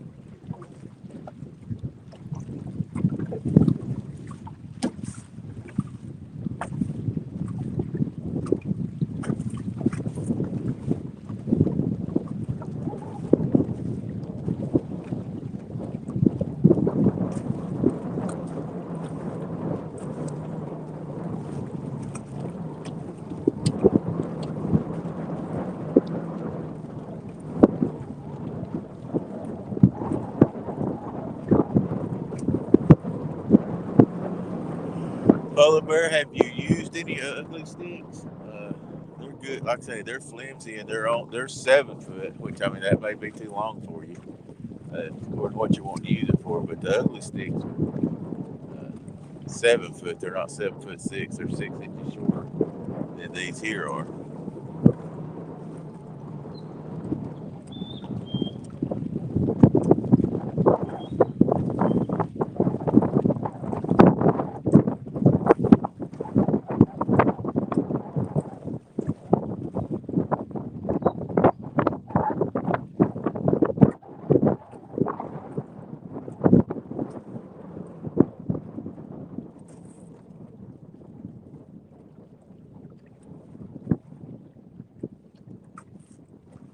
Oh, it's getting colder and colder.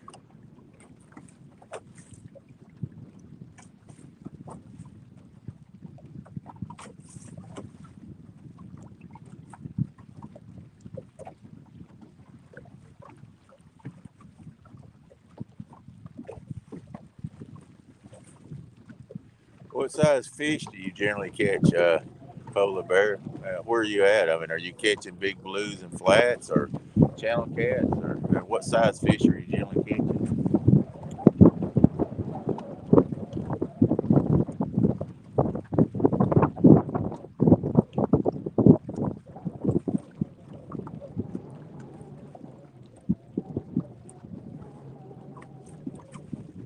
And do you use a spinning reel or a bait caster?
Okay. Uh, it could be that you need to use a reel like I do. Mine are a Kuma Classic, and it has a really big handle on it.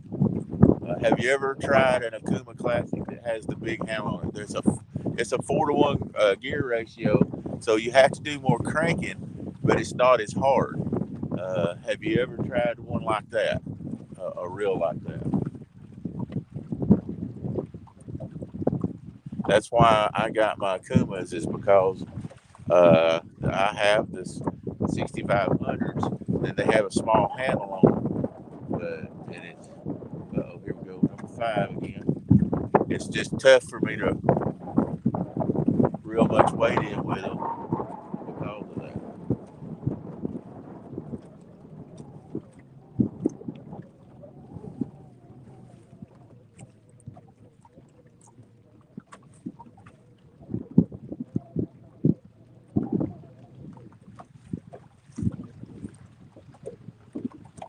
And it might look like an overkill for a. All right, let me get you to do something.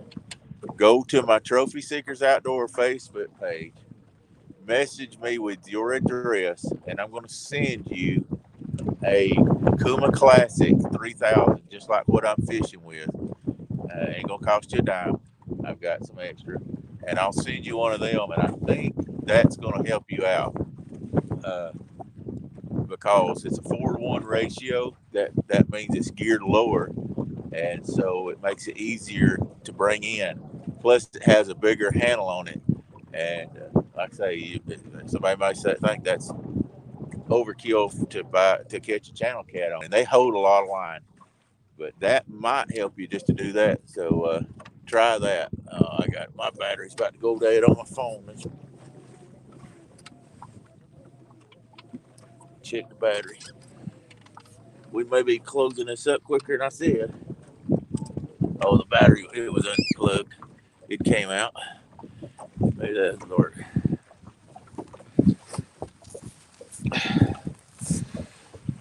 It's a light reel also. It's not a heavy reel. It'll hold a lot of line. I put 40 pounds on mine, but I mean, you don't have to put so much line on it if you're fishing from the bank or whatever. But just send me your address and I will mail you one out.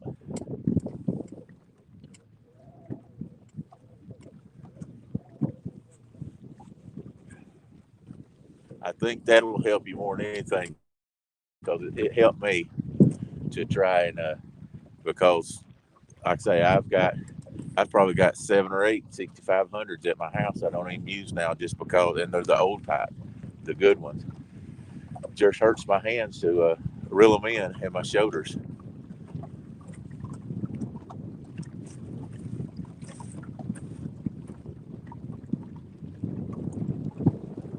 I've got some.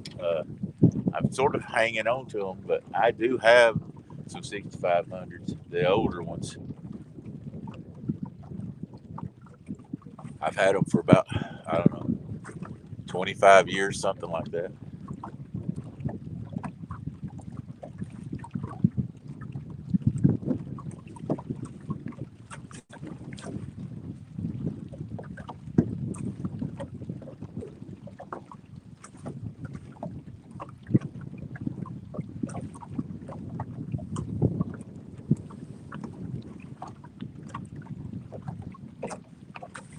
Yeah, that's fine, Polar Bear. Just tell her that she's your sister, and just send me a message on go to Trophy Seekers Outdoor Facebook page and send me a message, and she can send me the address, and when I get home, I will send you. I'll answer it. I can't do it with the phone right now.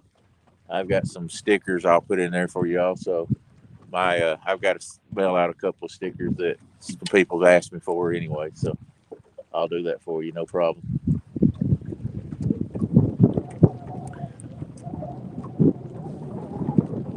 Give me what her first name is, that way I'll know it's her.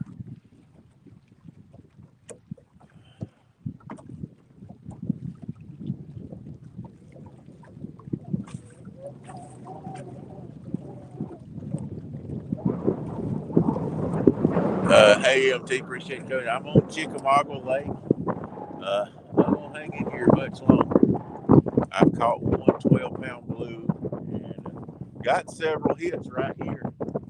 Just keep holding out, hoping we're going to get another one right here and wind it up. But so far, they're hitting, but they just are not hitting hard enough.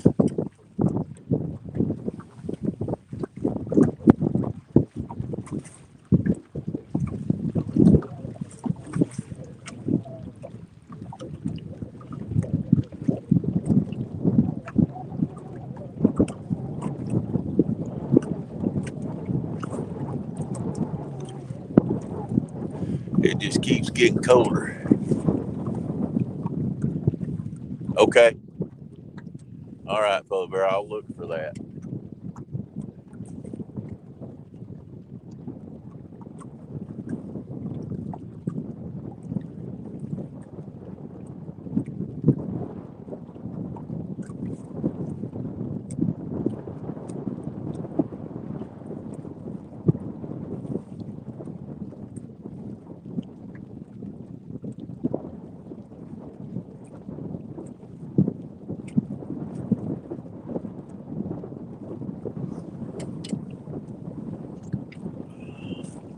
Still 20 people hanging in there.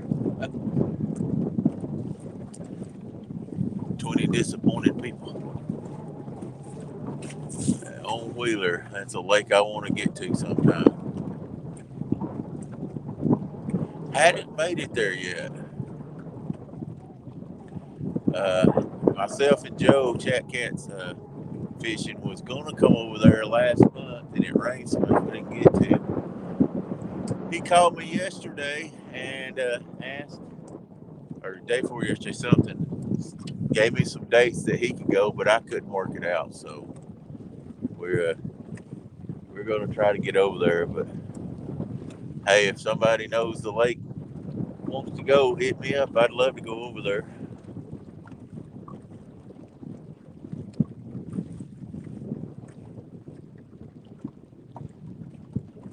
All right, Rusty, be careful, buddy.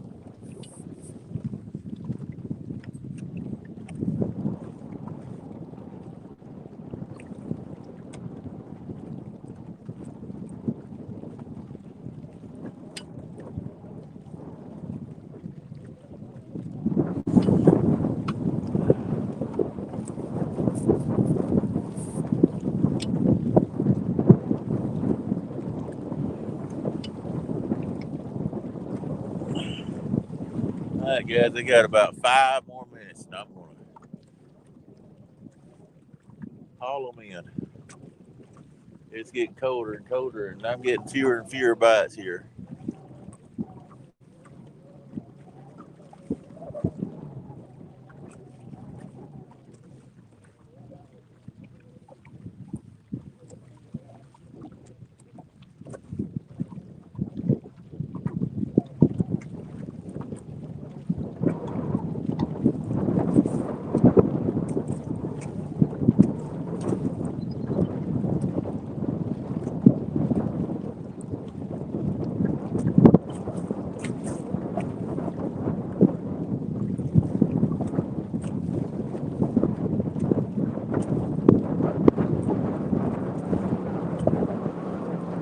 Cat maxes are expensive.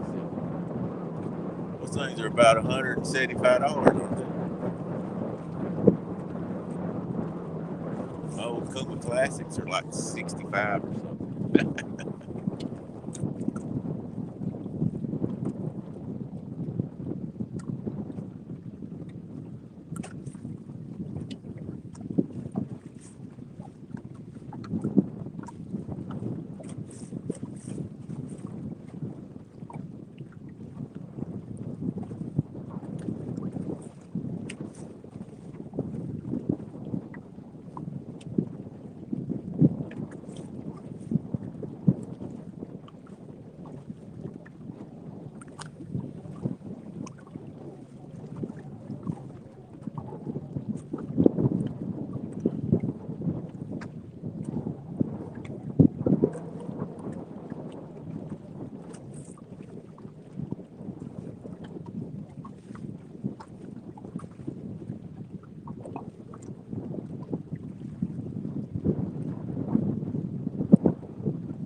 Hey, if there's anybody in here that has not subscribed, we'd appreciate it if you hit subscribe, hit the thumbs up.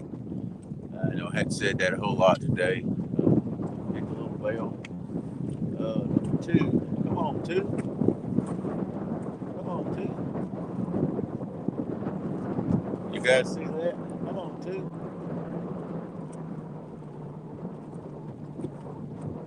Take us out. There you go.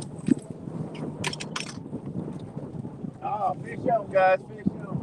That's what we've been waiting for. We're going to take us out. Oh, yeah.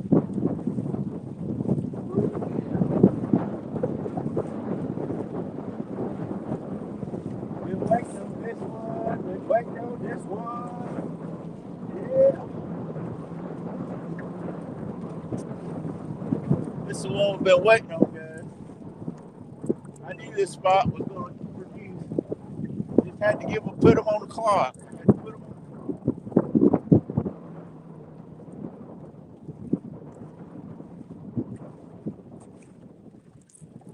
Next time I'm going to put them on the clock with them. It's going to take my time with them, guys. Sometimes they're whisker hooked. We want to see this one. Turn this phone around just a little bit. There we go. Hold up here to the guy. He's not a huge one, but it's a fish, man. We've been waiting all day. They've been far and few apart. He's not a big one, but he's a fish. Oh, yeah.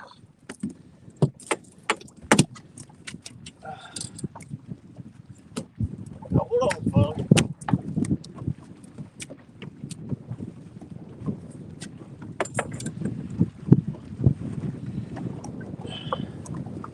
Woo. Finally got it. About a 5 or 6 pounder here. Oh, well. See if I can turn this camera around over here. All right. Just a little 5 or 6 pounder.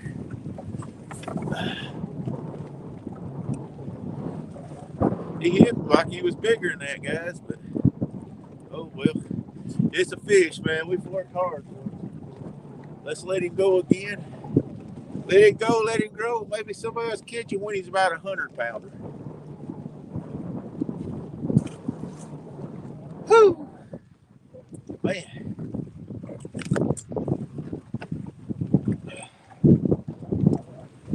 I'm gonna put this one back out.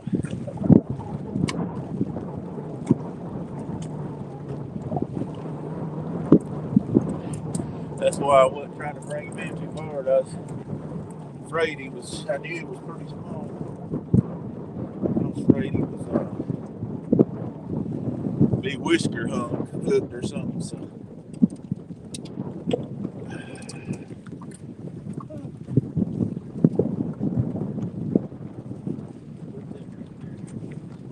We still got him on the clock, guys. Still got him on the clock.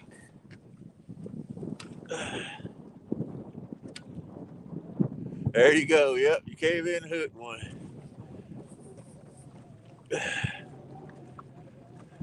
We didn't get a whoop whoop out of that one, though.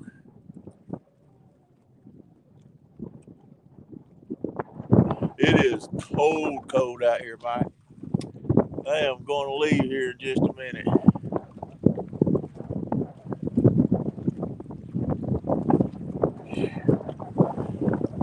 Oh, man. But we finally got a last one in there. One more whoop whoop. It was about time. That's right. I'll take you. Rod Doctors. It's been a long day. Been out here 4 hours and 33 minutes from when I started the live. So it's been rough. Been rough. Give them a couple more minutes. Sometimes once one hits, another hits. I hate to run out and have another one hit. Maybe he'll go tell his grandpa about that mean old man in that gray boat with big old hooks hurting him.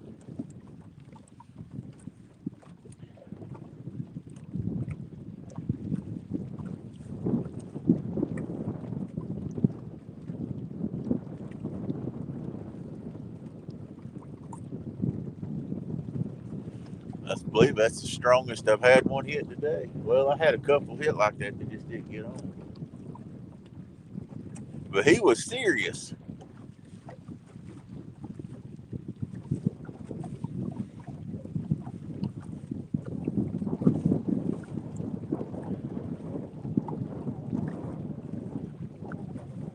He was not playing no game.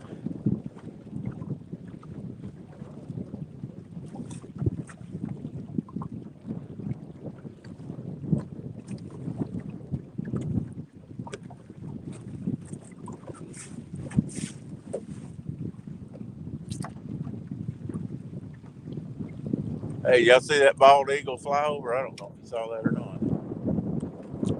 He's flying right here. He's about to land.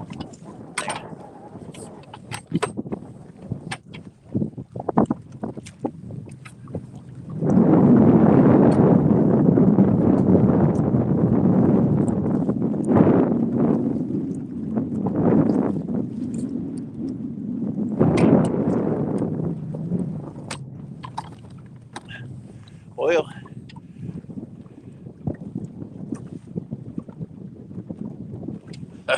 Jody, I'm about wimped out too. I don't know if y'all saw that bald eagle. He was about to land in the tree over there, and I think he got camera shy.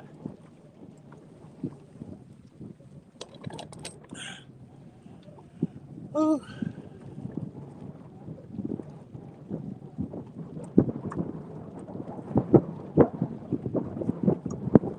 It looked like 50 pounds on the big screen.